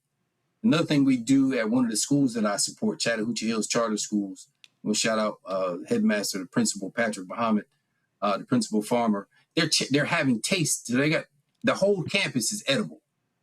So now we're changing the children's palate. So instead of it all being Cheetos, we let them test the blueberries. We let them taste the lemon balm. We make sure that they have these experiences. We don't have to hit a home run. We can win the game with singles. But we have to take steps. Got it. If people want to reach out to you to learn more about what you're doing and how they can also do what you talk about, where should they go? Swanson Family Farm, LLC.com. You can Google Farmer Wayne, Swanson Family Farm, Instagram, TikTok, all the socials, Swanson Family Farm. All right. Wayne, we appreciate it. Thanks a lot. Thank you. Folks, going to a break. We come back. We'll talk about the story of Mississippi, where protests are taking place after a 1-year-old was shot by cops in an alleged shoplifting incident. You're watching Roland Martin Unfiltered on the Black Star Network.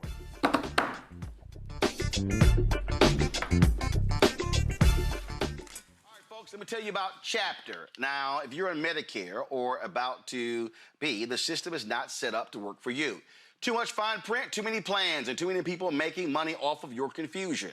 And look, we're used to this. We're no strangers to systems that don't have our best interests at heart. But we don't have to accept it when it comes to Medicare. That's why I'm telling you about Chapter. Their advisors are independent and honest. In fact, they're the only Medicare advisors that compare every plan nationwide. And they're focused on one thing: what works for you. If there's a better plan out there, they'll find it. If you're already in the right one, they'll tell you that too. There are no games. Just last year, people who switched with Chapter saved an average of $1,100. It's 20 minutes and a real person. It's completely free. My parents actually have already called. My mom sent me a text. Folks, give Chapter a call at 724-264-8281, 724-264-8281, and connect with someone you can trust. Folks, these are the kind of services that we need for our audience here at Roland Martin Unfiltered and the Black Star Network. So call Chapter right now, 724-264-8281. With medicine and science under attack, I want to keep you and your family informed and healthy. I'm Dr. Ebony Hilton, and I knew at the age of 8 that I wanted to be a doctor. So I studied hard and became the first African-American female anesthesiologist hired at the Medical University of South Carolina since its opening in 1824. And I always say I was made into a doctor, but I was born to be a mom. And as a new mom, wife, sister, daughter, and friend, I understand how frightening a medical crisis can be. I care for individuals on some of the worst days of their lives, and it's my mission to provide you with a safe space to gain clarity on issues affecting your mind, body, and soul. I recognize that there are health disparities, particularly as it pertains to race, and I want to help bridge the gap between you and your healthcare providers. Join me every Thursday for Second Opinion on the Black Star Network, where each week I'll invite experts from various medical fields to share the latest health news. We'll discuss topics such as the vaccine debate, mental and sexual health, medical bias, infertility, menopause, andropause, nutrition, and aging. Together with my medical colleagues, we aim to provide you with a second opinion. Don't miss it, Thursdays only on the Black Star Network.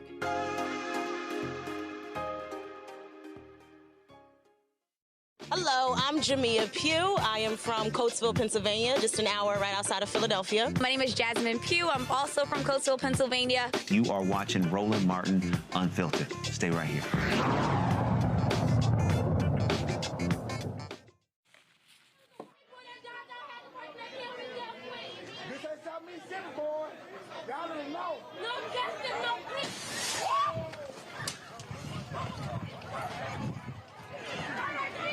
Folks, what started as an alleged shoplifting incident in Mississippi turned into the tragic death of a 1-year-old black boy. The Senatobia, Mississippi police officer, first of all, let's walk with you what happened, okay, first and foremost. Cops were called and allegation that someone was shoplifting. Cops show up. They see two adults walking out with a child, get into a car. All of a sudden, cops fire into the car. Now, the woman in the car is saying there's a child inside. Doesn't matter. The cops still fire. As a result, this 1-year-old kid, I mean, just beyond tragic, is shot and killed, who's in the car. As a result, protests have been taking place since then for Cohen Wiley. That's the young man right there. That cop involved is now on leave. And again, this took place on Sunday, June 14th. And so cops, again, they counter these two adults and child getting to the vehicle.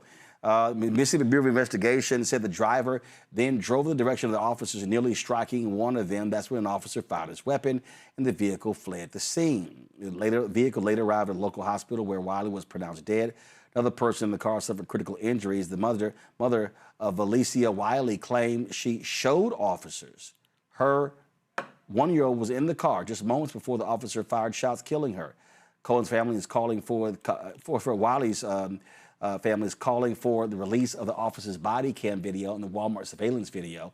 Here is an interview with the mother that Ben Crump posted on social media. Marcus Keith. Valicia Wiley. Valicia Wiley lost her son to the negligence of law enforcement in Senatobia, Mississippi. Can you please tell what happened? It was me, my son, and another friend of mine who was at Walmart. As we was leaving out the Walmart, they tried to stop her, but I kept walking because it had nothing to do with me. By the time me and my baby got in the car, she came, and then when we was backing up, they was running out the come. I raised my baby up because they withdrew their gun. She had no tent. I raised my baby up trying to show them that he was in the car. So she was backing up and she hit a car as I was opening the door, so the door flew back in. By the time I sat my baby down, it was like 3 to 4 shots. One of the shots hit him in his rib cage, and the other shots hit her in her arm and her thigh. And we left and went to Senatobia Hospital, where he was pronounced dead at the scene. And they told me I wasn't going to be able to see him until he get back from Jackson. She got airlifted, and the police told me I couldn't leave out the hospital until somewhere I couldn't leave out, couldn't nobody come in. But I ended up walking out, and the crowd was questioning them, asking them what happened. They was like, she was shoplifting. But the passenger, it was me. They wasn't talking about me. They was talking about the driver. But on the little, what's it called, self-checkout, they can see, it's cameras, they can see when she got the diapers and walked out. But yeah, they tried to say that she forcefully was trying to drive and hit them, but they was all on the right side, and she was driving towards the left. They just personally just shot in the car. Did they try to charge you with anything? No, they didn't charge me. They ain't charged me with nothing. They just let me go. And they didn't say nothing. They just kept telling the crowd that they was shoplifting. But I don't know if they found anything, because there's nothing to find. Okay. Folks, Ben Crump, the family attorney, is going to be joining us at 7:45. Go to my panel here, Robert. This is, it is still perplexing to me. If Walmart calls the cops, they say someone allegedly shoplifting. And then here we go again, reminds me of what happened in Minneapolis. Oh, the car was charging at the officer, and then the officers began shooting. Even though the officers observed the adults coming out and a child was with them, what I don't understand is, why would you shoot at the car? All you gotta do is follow the car. And this is part of the reason that we don't see these things happen in other countries, because other countries don't give every police officer a car or a gun. Normally, you have to be part of a special unit in order to have a gun in other countries, where you give literally anybody who doesn't even need to take college courses in some cases a gun. You have things like this happen. This is clearly wildly negligent what officers did. This is wildly inappropriate to fire into a vehicle not knowing who is in it or what is in it. The first thing they teach you when you go to the shooting range, for example, they tell you don't point your gun at anything unless you want to kill or destroy it. Assume that anything you're aiming at, there's something behind it. This is the basics of guns 101 were violated in this situation, and my heart goes out to the family, my heart goes out to the community. But we have to change the way that we police Black communities. You can steal an aircraft carrier and they won't shoot at you, but if you are shoplifting diapers at Walmart, you get shot by the cops. Think about the folks on January 6th who were able to raid the entirety of the White House with impunity and got pardons. But this is the way we police Black communities. This is why we have to go back to President Obama's 21st century framework on law enforcement and go back to this idea, not this Trump law and order ideology, but on this idea of going back to community-based policing and actually having a restorative justice idea. So instead of shooting at somebody over diapers, you're actually able to, one, protect the store and their property, but also protect life and enforce the law without having to escalate situations. I'll tell you what, Rebecca, the protests have been consistent. Police officers have pulled out gas as well. Y'all can show some of that video, please. And folks there, they want answers. Rebecca? You know, Roland, we've talked about this for years. And I made it clear definitely what my position is when it comes to so-called law enforcement in this country. If we're looking for law enforcement to respond to behavioral health crises, law enforcement isn't appropriate for that. If we're looking for law enforcement to respond to shoplifting, assuming that shoplifting, we know shoplifting didn't occur here. Here's the thing. You have detectives who can do that. I mean, they have video footage.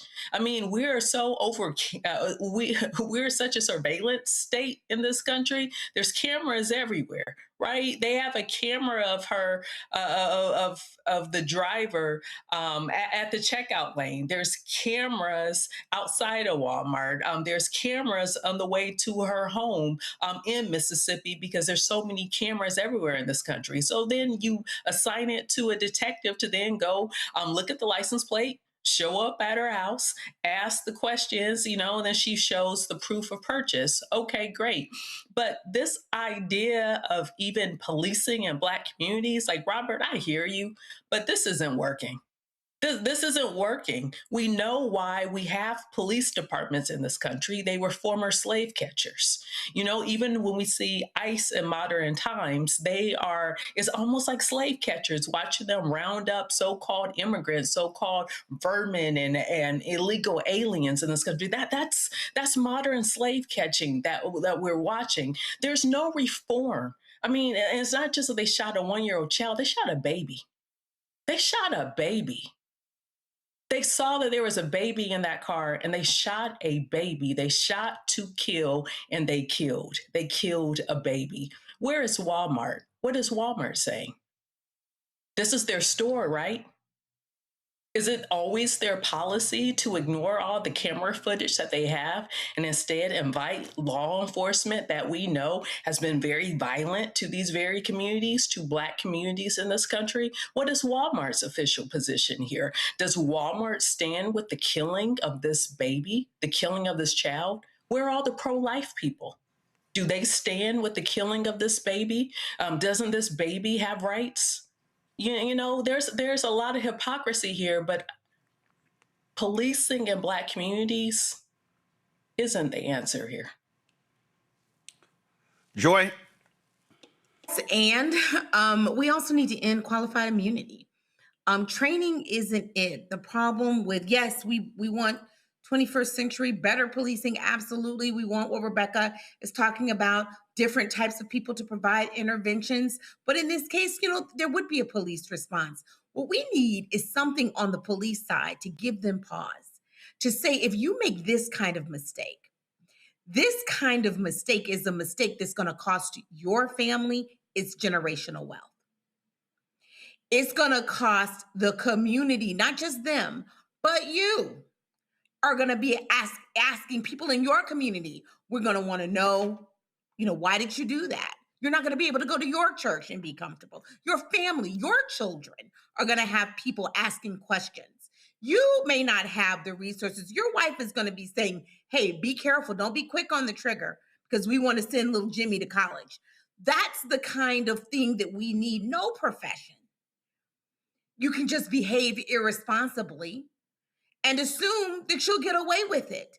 Or, you may lose your job, you may move a town over, but the taxpayers will defray the cost. As long as you don't do something completely outside of it, you won't have a criminal charge. And even if you do, chances are there won't be a conviction. That's how the police are almost running roughshod and lawless. They are a modern day slave catcher, to Rebecca's point. We have to figure out, that's something we have not tried. We have got to figure out a way to change the thought process of these people. It's not training. They can't be trained enough because unfortunately we have a sense of lawlessness and there are no consequences. So it doesn't matter what the officer is, Black, white, they may love Black people, but they don't care about us. They may say they do, but they don't care about us. They have they can do whatever they want. That has got to end. Because without that, we'll never have trust in policing. Without that, people, of course, are going to run. Without that, we can't even, if you're a business, you can't even trust that you can call the cops and they're going to have a reasonable response. We also have to accept that if these people were white, the response would have been different. I don't care what race the cop was. The response would have been different. We care more about white people, especially a white woman with a baby. There's no way they would have done this. This is the kind of thing they do to Black people because they do not value our lives. And so if my white friends or anybody out there who's wondering why we say Black Lives Matter, it's because at times like this, it's clear that they do not. Well, again, about 15 minutes, we'll be hearing from Ben Crump, who is the attorney for the family. Let's go to a break. We'll be right back. Roland Martin Unfiltered on the Black Star Net.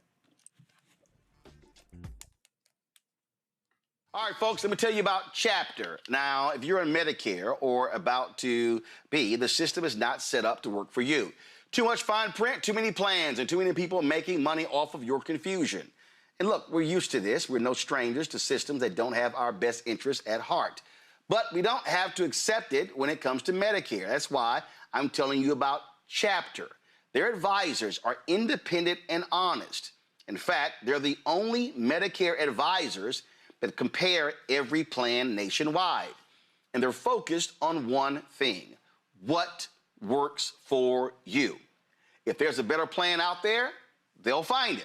If you're already in the right one, they'll tell you that too. There are no games. Just last year, people who switched with Chapter saved an average of $1,100.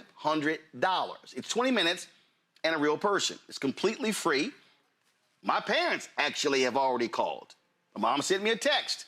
Folks, give Chapter a call at 724-264-8281, 724-264-8281, and connect with someone you can trust.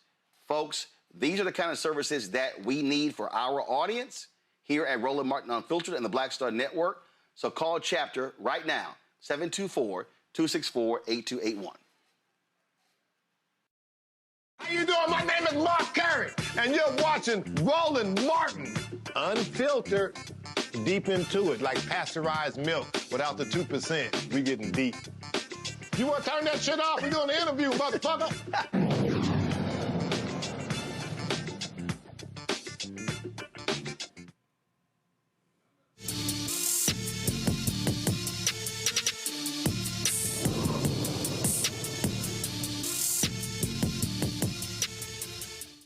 On Friday, the nation will commemorate the only federal holiday that acknowledges slavery. Juneteenth is recognized as the day Union troops, along with a lot of black troops, arrived in Galveston, Texas on June 19, 1865, to enforce General Order Number 3. The order announced that all slaves who were free upon the surrender of the last Confederate stronghold. This order arrived 2 years after President Abraham Lincoln's January 1st, 1863, Emancipation Proclamation. Texas officials, racists there, just totally ignored that, and they kept enslaving people.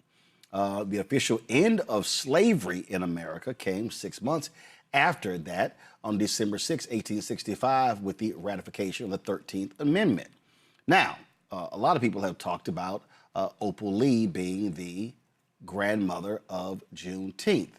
It's true, but remember, Juneteenth was a state holiday in Texas long before it became a federal holiday. In fact, it was June 7th, 1979, when in the last hour, on the last day of the legislative session, it passed in Texas. That was June 7th, 1979. The person who led that effort was longtime Houston State Representative Al Edwards. He, of course, fought for a number of years to get this to become a state holiday, and it finally happened. So 1980 was the first year it was celebrated as a state holiday in Texas. Over the years, until his death, Representative Edwards traveled around the country talking to other legislatures, telling them how they should make the move as well. Joining us now is his son, Jason Edwards, who is chair and president of the Juneteenth USA. Jason, glad to have you here. Part of this effort with Juneteenth USA is for your father not to be a forgotten person in this, correct? Yes, thank you for having me on today, Brother Martin. Yes, Juneteenth USA is definitely here to advocate for the holiday, definitely to help nonprofits and for-profit institutions onboard the holiday to increase adoption of the holiday, but also to make sure that Texas history is taught about Juneteenth, and yes, to preserve my father's role in that in all of the rush of the federal holiday was lost, I believe, in that process. And the reason I think that history is important, I said yesterday, I was at my parents' church in the Dallas area on Sunday, and they had a sister who got up. She gave the history of Juneteenth, and I was sitting there leaning on my mom. I was like, "How she leave out? It was a Texas holiday." And when the service was over, I walked up there. We actually happened to go to Texas A&M together. And she's not a native of Texas. And I said, hey, you left out something important, that it was a state holiday. She had no idea that it was a state holiday in Texas. And when I listen to these people complain about Juneteenth, I'm like, y'all, you need to understand, y'all can yell and complain, but understand that this was a Texas thing. That's why June 19, 1865 is so important. And what then began to happen was other African Americans in other states. It spread to Louisiana. It is spread to Alabama, Mississippi, Florida, other states as well, when people began to learn about it. So it has always been unique to Texas because of the circumstances. It's that's very true. I mean, all of what you said is exactly correct. The holiday, when the holiday passed, Dad started Juneteenth USA in 1979. And I tell people when I speak to corporations, he didn't create Juneteenth, Texas. He didn't create Juneteenth, Third Ward, where I grew up. He created Juneteenth USA, Juneteenth for the United States. And so the idea that that Juneteenth needed to be a federal holiday was his dream from the very beginning. And so his process of getting other states to adopt the holiday became evident to me when I was in college, as I would call him. And during Senate, he would be in New Mexico, or he'd be in Missouri.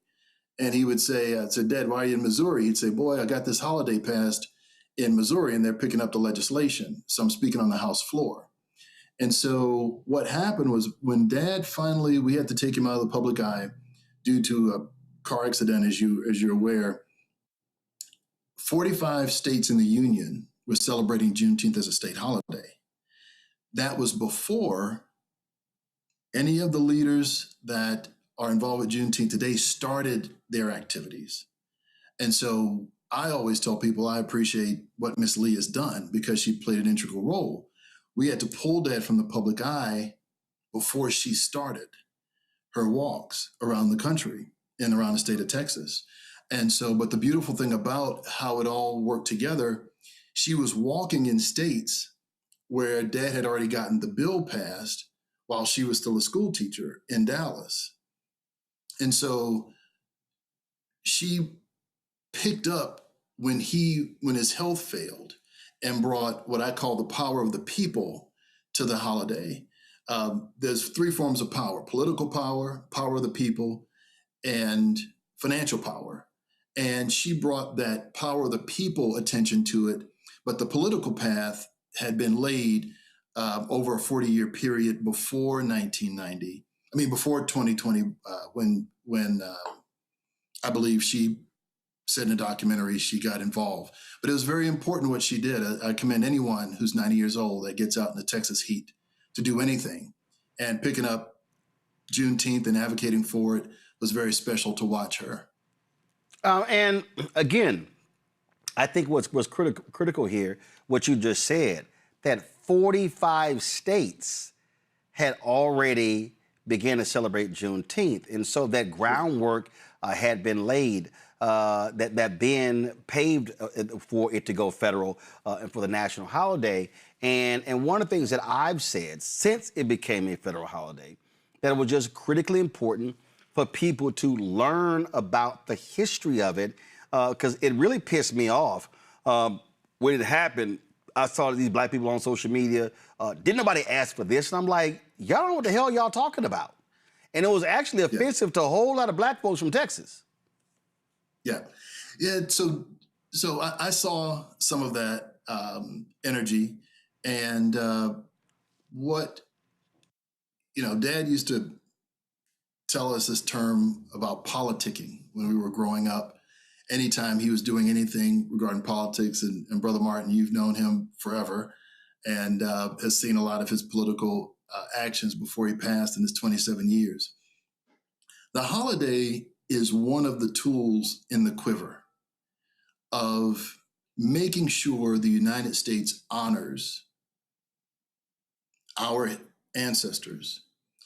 The process, if as a community we watch the process of Americans having to pause, tell their kids, digest, recognize, and commemorate the impact that American-born citizens that were enslaved by its own government made an impact on this country, and not just breeze past it. Dad was inspired to make this a holiday because we would go from, I believe, Memorial Day and breeze right past to 4th of July. And our history was sitting right there in Texas, but it wasn't being recognized.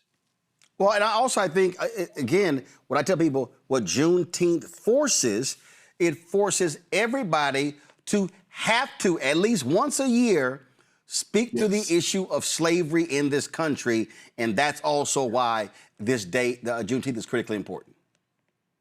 Yes. Now, that is probably the most impactful thing. So when people say, to your point, we didn't ask for this, the real point is use the day as a day of leverage, engage, educate. Voters that are educated as to what happened. There are many people who run companies that I'm in partnership with or in business with or in association with that don't know our history and don't know what we did for this country and don't know about the Homestead Act and don't know about a lot of things that happened at the beginning of this country and how when their ancestors came here through Ellis Island, 300 years after we had been, 400 years after we had been here building the country and the railroads and the buildings, they participated in the American dream that our ancestors had built.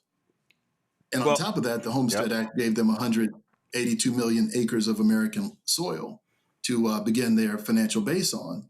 So use it as a day to educate, which then affects policy and hopefully affects votes and hopefully affects those who represent us in the halls of Congress. Well, also, and I think people need to also understand that Juneteenth celebrations in Texas were not just about picnics and parades and barbecues and concerts.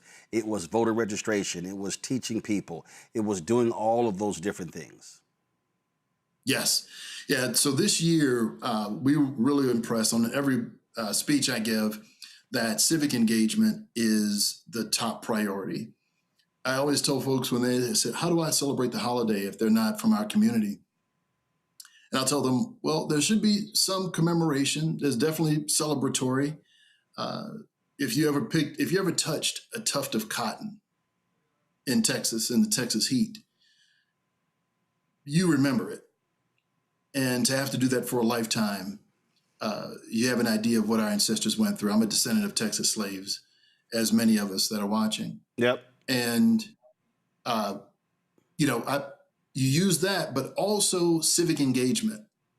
And Brother Martin, I've got a quote from Dad that he used to say after elections, that half of us that are eligible to vote are registered, and half of our registered voters actually show up to the polls. So we're literally fighting with one arm behind our back. And in a world where politics is just policy and the allocation of resources, we're not playing with our whole team on the field. Yep. Well, and also, and I see some of the people commenting in the chat, and literally, I wish some of y'all would shut the hell up, okay? When we talk about, again, for the people who are not paying attention, okay, it was the enslaved people of Africa descent in Texas when General Granger showed up in Galveston who said that they were free. Okay? Right. Because the Emancipation Proclamation spoke to those who were enslaved in Confederate states. All right? Yeah. That's what they were celebrating. Now, do we know that people were still enslaved in other parts of the country that were not a part of the Confederacy? Yes. Do we know that slavery was outlawed when it was ratified by the states in December? Yes. But the point is, the black folks in Texas celebrated because they were freed because they were a Confederate state. Now, y'all need to stop all this little silliness like, well, it really wasn't this, really wasn't that. So the point is they celebrated their freedom. And so because that happened, then it was, okay, and what y'all also don't seem to understand, all the people running around who keep commenting, all right, well, it should have been in December, whatever, but it's not. And so the whole point was you use Juneteenth to create a national momentum to force America to have to honor enslaved people. Some of y'all getting hung up on the goddamn dates. Seriously, understand the motive and the purpose, please. Yeah, no, and I appreciate that. And the bigger picture, you know, I always told people it was the United States versus the Confederate States of America, which was a country. And so the legislation and the history that occurred when General Granger arrived in Texas with, you know, African-American soldiers to help enforce the Emancipation Proclamation, you know, the internet didn't exist. But historically, the Confederate States surrendered, and we got the Emancipation Proclamation, which was the prevailing document, enforced. So that was a celebration. And the theory is until we're all free, we're not, until all of us are free, we're not free. And so adopting that holiday and using it as a cudgel and a day to engage is the larger point of this discussion. But yes, we are aware of all of the history, and you know, illegal slavery still existed in a lot of places beyond the end of slavery as we know it in this country. And then someone says, well, most states have emancipation days. No, they don't. Most states don't have it. Actually, only about 20 states have emancipation days. Yeah. I wish y'all stopped saying shit that can be easily fact-checked. Just saying. Just saying. Well, actually, so one of the things that we did, I totally forgot I had, people send me all kind of stuff. I totally forgot I had this. And so that's why I hung up. Someone sent me actually a Juneteenth flag. And actually hung it up in the studio. Somebody sent me that a few years ago, and I was going through some stuff last night, and I came across it, and I was like, yo, let's go ahead and hang that. So we appreciate it, Jason. Where can people get more information on Juneteenth USA? Oh, thank you. So www.juneteenthusa.org. All right, then. JuneteenthUSA.org.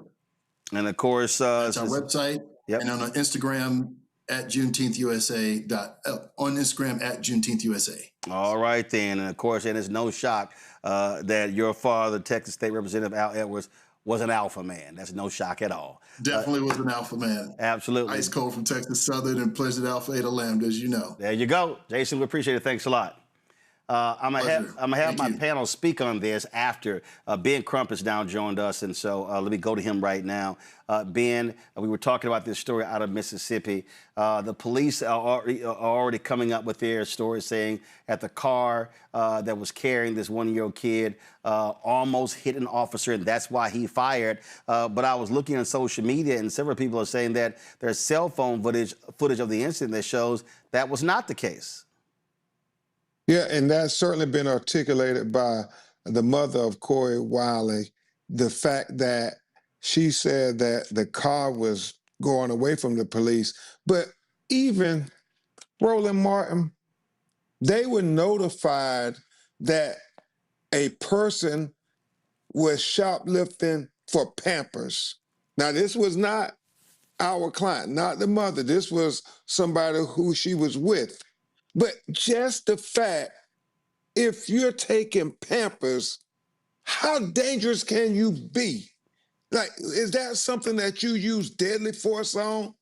And so it's troubling on many levels, the fact, Roland Martin, that if it were as they said it was, why haven't they released the Walmart parking lot surveillance video? Because we know Walmart got video everywhere. Right. Why haven't they released the body cam video? Why haven't they released the dash cam video?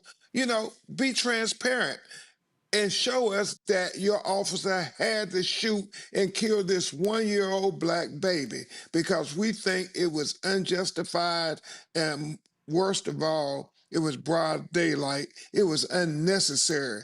The lady held the baby up saying that I have a baby in the car, and they shot anyway. I saw one account also that the officers observed two adults leaving with the child out of the store and getting into the car. So if they observed that, they knew that there was a child.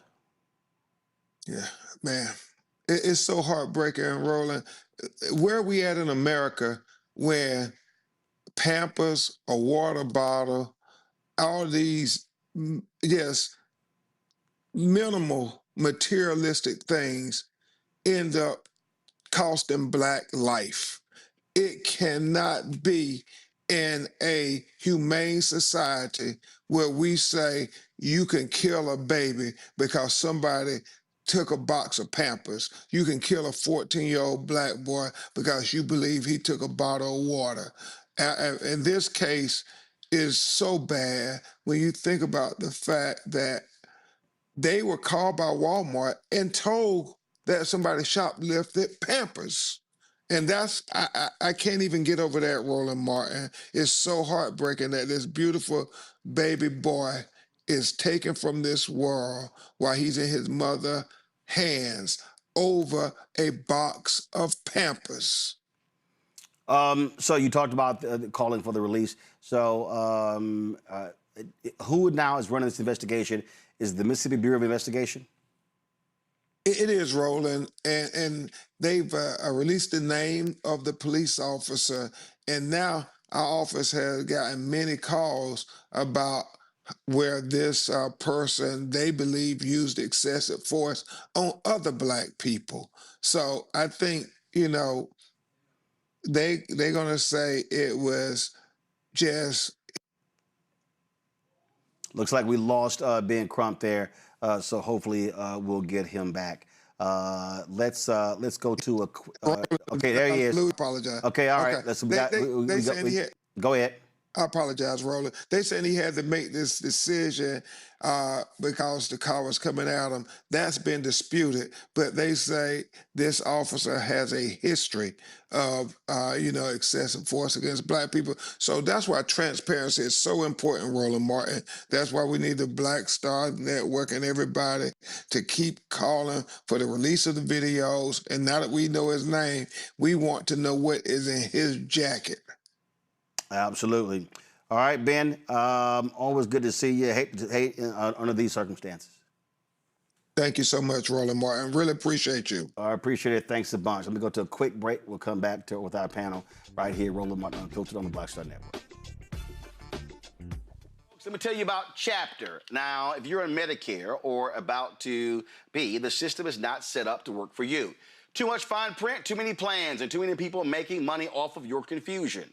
And look, we're used to this. We're no strangers to systems that don't have our best interests at heart. But we don't have to accept it when it comes to Medicare. That's why I'm telling you about Chapter. Their advisors are independent and honest. In fact, they're the only Medicare advisors that compare every plan nationwide. And they're focused on one thing: what works for you. If there's a better plan out there, they'll find it. If you're already in the right one, they'll tell you that too. There are no games. Just last year, people who switched with Chapter saved an average of $1,100. It's 20 minutes and a real person. It's completely free. My parents actually have already called. My mom sent me a text. Folks, give Chapter a call at 724-264-8281, 724-264-8281, and connect with someone you can trust. Folks, these are the kind of services that we need for our audience here at Roland Martin Unfiltered and the Black Star Network.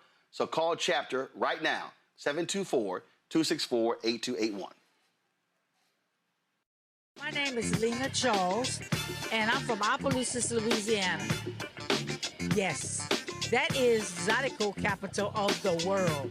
My name is Margaret Chappelle. I'm from Dallas, Texas, representing the Urban Trivia Game. It's me, Sherry Shepard, and you know what you watch. Roland Martin on Unfiltered. All right, folks, welcome back. We'll go to my panel here. As I was sitting there talking about Juneteenth with Jason, Rebecca, you were shaking your head, and it really does get on my nerves to listen to some people who just complain about everything. And again, having Juneteenth becoming a federal holiday really does force the entire country to have to, at least once a year, talk about the institution of slavery in the United States. Yes, it's important that we have a marker as a way to have conversations. As an example, if you've been on social media for the last couple of weeks, you see that there's a trend of people saying that they're going to dye their hands an indigo blue in honor of the Gullah Geechee people and some of the people in the lowlands who are descendants of those former enslaved in South Carolina. Here's the thing. Is that connected to Juneteenth? No. Is that an actual tradition? That's something that's happened over decades or even centuries? No. But one thing that came out of the discussion online is that in South Carolina, they have their emancipation date. So the purpose of Juneteenth is to be an educational inflection so people can learn more. Because one thing that we understand, especially in this administration, is that there's a real push to remove Black history, to erase the Black people from this country. So that's the point of it. I am a descendant of those who ended slavery in Texas. So my history and connection to Juneteenth is different from other people's history. In fact, my family's town, Pelham, Texas, in 1930, they formed a Juneteenth committee. But even to our guest's point, those early Juneteenth celebrations during Reconstruction was around civic engagement. It was food, it was community, it was people gathering together, it was people honoring ancestors, it was people registering Black men to vote. So all of those things were happening. There were speeches. It was a celebration. It was festive. It was informative. And so let's treat it that way now. It's a celebration. It's informative. It's a way for people to really understand the history in this country. And if you are new to this country, or your family's only been in this country since the last 100 years, this is also an opportunity for you to learn what happened in this country before your family even got here. I say this, Robert. I've seen some folks say, I ain't know nothing about Juneteenth. We didn't celebrate it. Well, guess what? Now your ass should start learning. Well, look, Roland, this is part of the reason that we have to have broad-based African-American history education in this country. Much of the current administration seems to be hell-bent on making sure no one knows anything that happened before 6 weeks ago. It was important for us to go back and learn our own holidays and traditions. We need to know about Juneteenth. We need to know about John Brown. We need to know about Nat Turner. We need to know internationally about Black revolutions. We have to start seeing our history as not being derivative of European history. We have our own independent ethnic identity. We have our own independent social-linguistic traditions. We have our own independent religious traditions. It's important for us to see it that way. And for individuals who are interested in having the conversation about reparations, step one is making the American government admit that they had slaves at one point in time, and then admit that that was a wrong thing to do. Now you have established that there was a wrong that has been executed against a people, and that is step one towards actually pushing towards a real conversation about reparations. So Juneteenth is not the end-all, be-all, but it is the step that we need in the right direction, particularly when it comes to a country that is dedicated to pushing this Black history fairy tale that they push every single year, that everything was fine. We were all on the plantation playing the banjo and nobody was complaining. And then all of a sudden the evil Northerners came and forced Reconstruction on everybody. And now we're all happy under Trump. I mean, if you allow them to rewrite history, that is what they will rewrite it to be. So it's important for us to learn these things, to celebrate our ancestors, to understand we did not get here in a bubble. We came here together, we fight together, and where we're going next, we're going to go there together. Joy. The reason they don't want us to know our history, the reason they fight so much against critical race theory or against any factual telling and complete telling of American history is because they know what that telling of history would require. If you have been holding people down, if you built your wealth off of unpaid labor, there's restitution that must be paid. Robert is absolutely correct. It's why why the government of Germany makes sure that no one forgets the Holocaust. If you forget it, and then it didn't happen. We have people in this country right now. Jillian Michaels, I was recalling the stupid comments that she made on that other network where she suggested that slavery was, a good time. We have people out there who genuinely, now she's an idiot, but we have people out there who genuinely might be confused or unsure or unclear because they're not getting the right information. So we have to have moments where we can tell the true history of America, which has some good things, but also some very dark things, and slavery was one of those dark things. It is fundamental. It is our original sin. It's from which everything else flows in this country. And we have to be able to talk about that. Juneteenth is an opportunity. And for those people who are being very literal right now, let's be clear about this. Jesus wasn't born on December 25th. All right, folks, big day tomorrow in Chicago when the Obama Presidential Center is going to open in the Windy City. I was a part of the folks a couple weeks ago who went to Chicago to get a sneak peek. Well, the opening ceremonies is taking place tomorrow beginning at 10:30 a.m. Come on. At 10:30 a.m. Eastern. It's going to be broadcast on their website, on C-SPAN as well. Former presidents George W. Bush and Bill Clinton are going to be in attendance. Diaper Don was not invited to be there, thank goodness. And so the $850 million center, of course, will speak to his 8 years as president. It has exhibits in there regarding Michelle Obama, pay tribute to her mother there as well. And also, it goes beyond just him, but also the history of this country, the history of voting, race, and democracy as well. So it is a lot to see, but it's also a 19-acre campus. They've got on that campus, you're going to see it in a second. They've got a garden on that campus. They've got a playground and also a full court basketball court as well. So it's a whole lot that they have there at the Obama Presidential Center. This, been years in the making. It was supposed to open a few years ago, but they delayed it. Of course, additional funds are raised, things along those lines, and so that's what's going on. And so a big celebration will be taking place tomorrow again in Chicago, the opening of the Presidential Center. Time for Black Star Network headlines.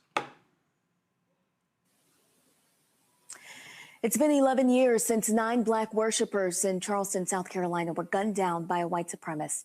Reverend Clementa Pickney, Cynthia Hurd, Sharonda Coleman Singleton, Tawanda Sanders, Reverend DePayne Middleton, Dr. Ethel Lance, Reverend Daniel Simmons Sr., Susie Jackson, and Myra Thompson were all murdered during a Bible study at Emmanuel African Methodist Episcopal Church in 2015. Emmanuel is one of the oldest black churches in the South. At the time of the attack, 21-year-old Dylan Roof had attended the Bible study before opening fire. He specifically targeted that church due to its historical significance during the era of slavery and civil rights. In December of 2016, Roof was convicted of 33 federal hate crime and murder charges. In 2017, he pleaded guilty to all 9 state charges to avoid the death penalty and was sentenced to life in prison. In Kentucky, a former Louisville police officer has been indicted in the fatal shooting of a man that officials say should have never happened. A Jefferson County grand jury charged former officer Nathan Stotz with second-degree manslaughter and reckless homicide in the May 30th death of 27-year-old Martin Nitskin Jr. Police say officers were responding to reports that Nitskin had assaulted 3 women and was running through a neighborhood naked. Body camera footage shows that he was standing up in the street and moving towards Stotz, repeatedly ignoring orders to stop. Stolzen fired a single shot, killing him. Days after the shooting, Louisville Metro Police Chief Paul Humphrey announced plans to fire Stotz, saying Nitskin was naked, stumbling, and unarmed, and that deadly force was not justified. Stotz resigned before the termination process was completed. Stotz, who joined the department in 2024, is scheduled for arraignment on June 22nd. He faces up to 10 years in prison for manslaughter charge and up to 5 years for the reckless homicide charge. The grand jury declined to indict Stotz on the most serious charge of murder. A California black man has filed a legal claim alleging that he was viciously beaten by Burbank police officers in a sidewalk encounter that was recorded on body camera video. The incident happened shortly after 8:00 p.m. on October 22nd of 2025. Aaron Robinson said he repeatedly yelled, "I can't breathe," as the officer attempted to subdue him on the sidewalk. In the body camera footage, police are heard saying they're going to use tasers. Robinson said he didn't want to die and mentioned George Floyd's name during the encounter, and they lessened the beating. The Burbank Police Department said that on October 22nd, police were called to the scene after Robinson allegedly obstructed traffic near a busy intersection. They also say he has had multiple encounters with police officers in the past.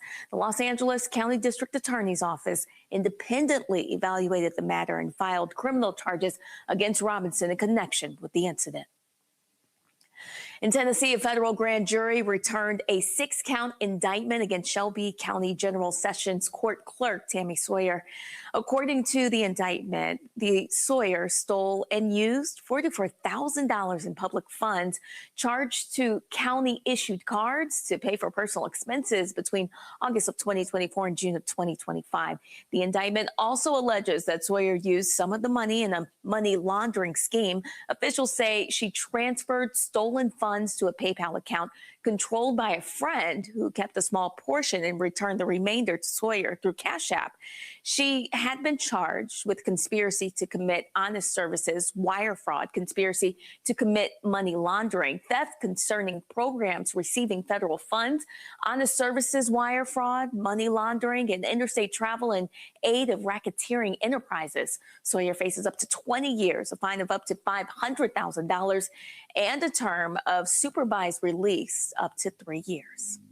Michigan lawmakers are proposing a new bill that would make it illegal to get within 25 feet of police or other first responders. Lawmakers are moving forward with a new proposal called HALO Law that would make it a crime to ignore a warning to stay back from police. Also from firefighters, EMTs, and other first responders while they're working. Lawmakers say 25 feet is about the right amount of space for first responders during an active scene. A violation could be a 60-day or $500 misdemeanor unless the first responder is injured, in which case it would be a 2-year, $1,000 felony. President Donald Trump wants to build a national garden of American heroes, but a group of organizations have filed a lawsuit to block the project, arguing that it violates the law. The proposed statue garden in West Potomac Park is a space near the National Mall that already includes the Korean War Veterans Memorial, the Jefferson Memorial, the Franklin Delano Roosevelt Memorial, and the Martin Luther King Jr. Memorial. Monday, a coalition of organizations, including the D.C. Preservation League, National Mall Coalition, National Parks Conservation Association, and the Cultural Landscape Foundation, filed a lawsuit to prevent the proposed statue garden in West Potomac Park from proceeding without congressional authorization. West Potomac Park has been listed on the National Register of Historic Places as part of the East and West Potomac Park's historic district since 1973 for its association with the city, beautiful movement, and the cultural landscape. Back to you. All right, Brittany and Shirley, appreciate it. Thanks a lot. Catch the breakdown of Brittany Noble every day, noon Eastern on the Black Star Network. Every day, noon Eastern on the Black Star Network. All right, folks. On Friday, I was in Memphis giving the Juneteenth speech. First of all, you see I'm wearing, this is the one from St. Louis County. When I spoke there last year, they gave me this Juneteenth shirt. I appreciate it. And so when I was speaking in Memphis on Juneteenth for the 33rd annual event they had there, the president of Lemoyne Owen College gave me some gifts. And one of them, they gave me a shirt. He talked about the fact that I gave the commencement speech at Lemoyne Owen. I think it was 2017. This was 9 years ago. But they never sent me the honorary degree they gave me. And so I told them that, so they're going to be sending that to me. We have 5 others in our studio here we'll be listing. And he also gave me a pair of these shoes here. So let me be real clear. Y'all know I don't wear no purple and gold. You ain't going to never see me in purple and gold. Okay, so this is not, it ain't got nothing to do with Omega. These are literally the Lemoyne Owen shoes. They've got a campus map. They got a campus map on this side right here. And then on this shoe right here, they've got 1862. That was a year that they actually started. That's right, 3 years before, 1 year before the Emancipation Proclamation. And so 1862, these are, turn it this way, 1862. So I appreciate that. And so I'm gonna do this here, go turn the lights up over there. So I'm going to, so y'all know, so all in our studio, you can go to that wide shot there, all in our studio, I have different shoes in our studio. That's right, hit the lights on the other side over here. So you see over here in our display, I got these Air Force Ones that I got at the YouTube Black event. I've got these Nike Black History Month shoes. The folks with Georgia Stand Up, I think it's, no, the New Georgia Project, they had these specialized Pumas of people celebrating here. These are the Colin Kaepernick shoes. And these are my man at Eastside Golf. They had these shoes here based upon, they're called 1961. That was when the PGA Tour got rid of their Caucasian only rule. And so let me see where I'm going to do these shoes here. You know what? I'm going to do them over here. So know what I'm going to do. I'm going to go ahead and move these books. I'm going to move these books over here for the meantime. And so Nike, y'all ain't cutting us no checks, so y'all going to get demoted. So Nike, y'all, these shoes here going to go down here. And then, so I'm going to put these Lemoyne orange shoes right next to the football that Grambling University gave me when they won the national championship. So I'm going to put these all on this shelf right here. So there we go. Got those shoes right there. And so, Lemoyne, I appreciate it. I look forward to being back on the campus. And so we'll ask our panel this here. So let me ask Rebecca and Robert and Joy, what y'all got planned for Juneteenth? We are doing a Sinners Murder Mystery Night at our house for Juneteenth. We'll also be... Stop. Hey, hold up. A Sinners Murder Mystery Night. Yeah, we invented a game where one person will be the vampire. Everybody else will try to survive the night. The vampire tries to turn everybody into the vampire. First question, hold up. Are y'all inviting any white people inside? Yes, Richie and Shannon are supposed to show up at midnight and stand outside. I gave them my ukulele already. I told them to work on Pit Poor Richard Clean. I haven't told the black folks yet that they're showing up, so I'll film it and see what happens. Mm-hmm. Okay, all right. Rebecca, what you got? I'm going to be at a community breakfast giveaway Friday morning, and then Saturday I'm going to Juneteenth Gala in North Carolina. Okay, all right then. Joy, what you got? I'm engaging in Black Joy. That's what I'm doing. If I'm going to be honest. You are Black I don't mean that. All that means you ain't doing shit. Just go ahead. Exactly. That's correct. You should just go. People not doing anything is the greatest sometimes thing that we can do for our ancestors. We are their wildest dreams. Oh my God. On Saturday night, I will be going to a comedy show where I'm sure all the things are on the table. We'll be laughing very hard. I mean, just black people. It's a celebration, Roland. She's allowed to celebrate. Black people. That's what Juneteenth celebrations were. Look, y'all Negroes just sit here and just, I'm going to be celebrating personal black. Just say you ain't doing nothing. I mean, just sitting here. She's celebrating joy. She ain't doing a damn. That counts. She deserves.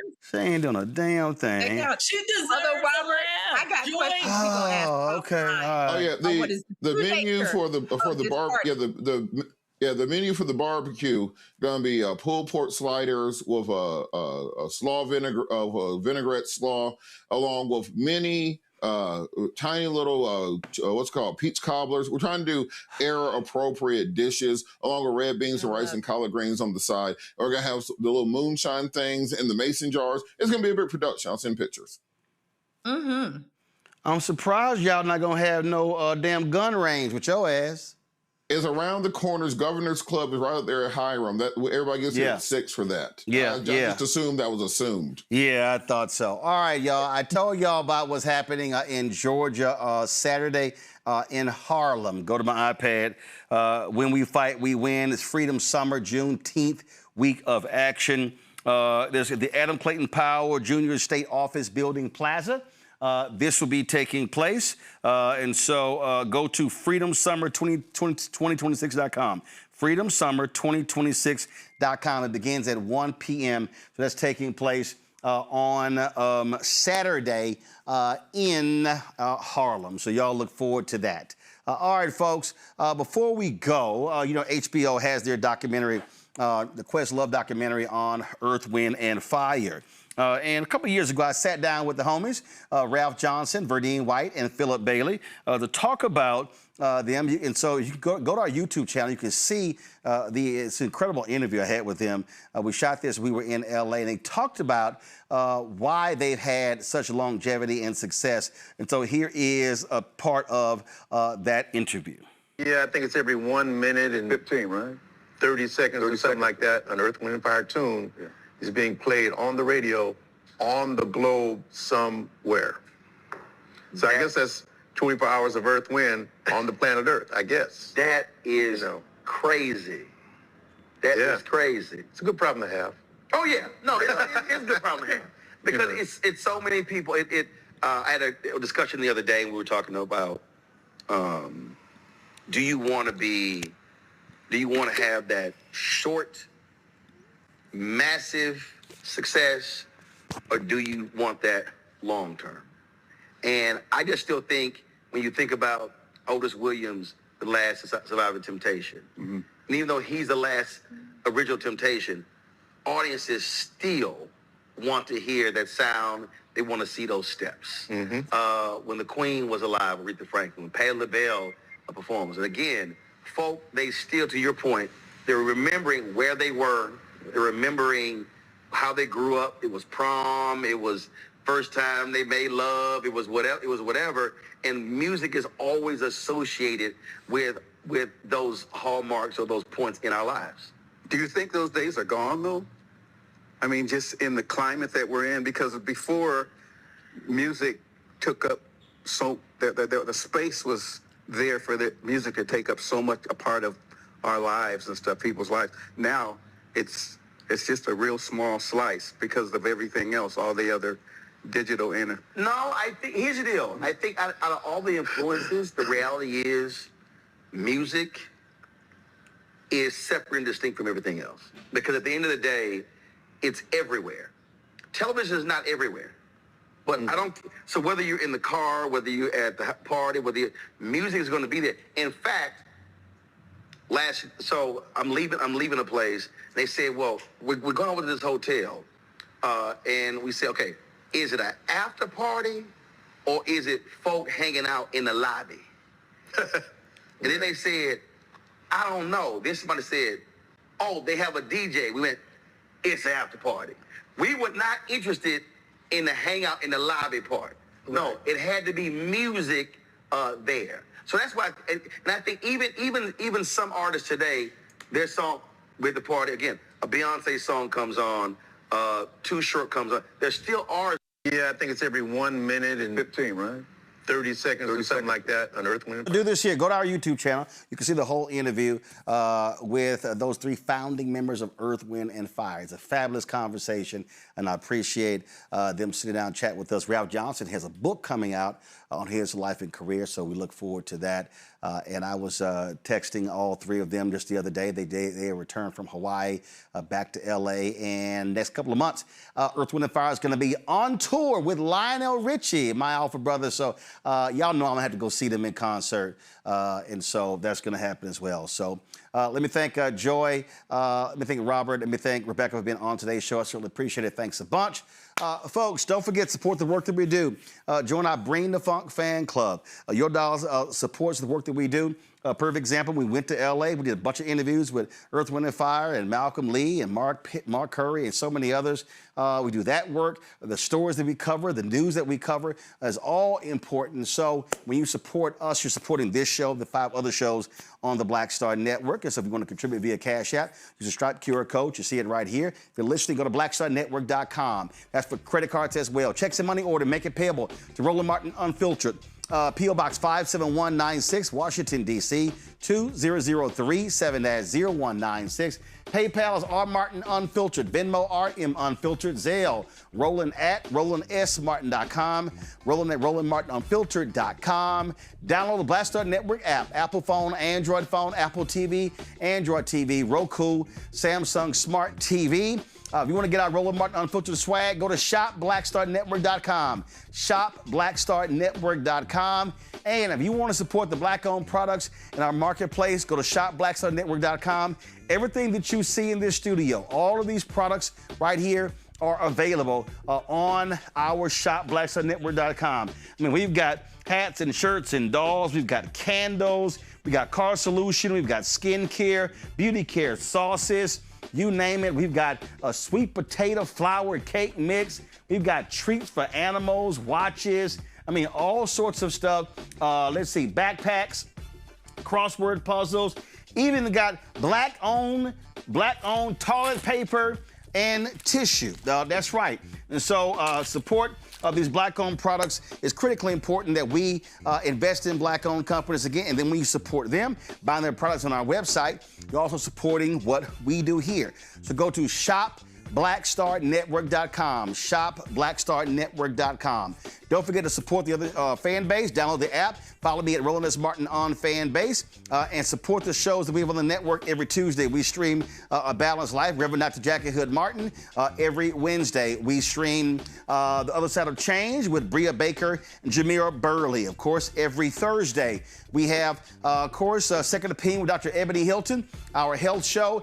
Every Friday, The Black Table with Dr. Greg Carr, as well as Roland's Book Club. And so that is every single week. So those are all the shows that you see right here on the network. So, folks, that is it for this Wednesday show during Juneteenth week. And so we appreciate, and again, I don't know who sent me this Juneteenth flag. I appreciate you sending me this flag.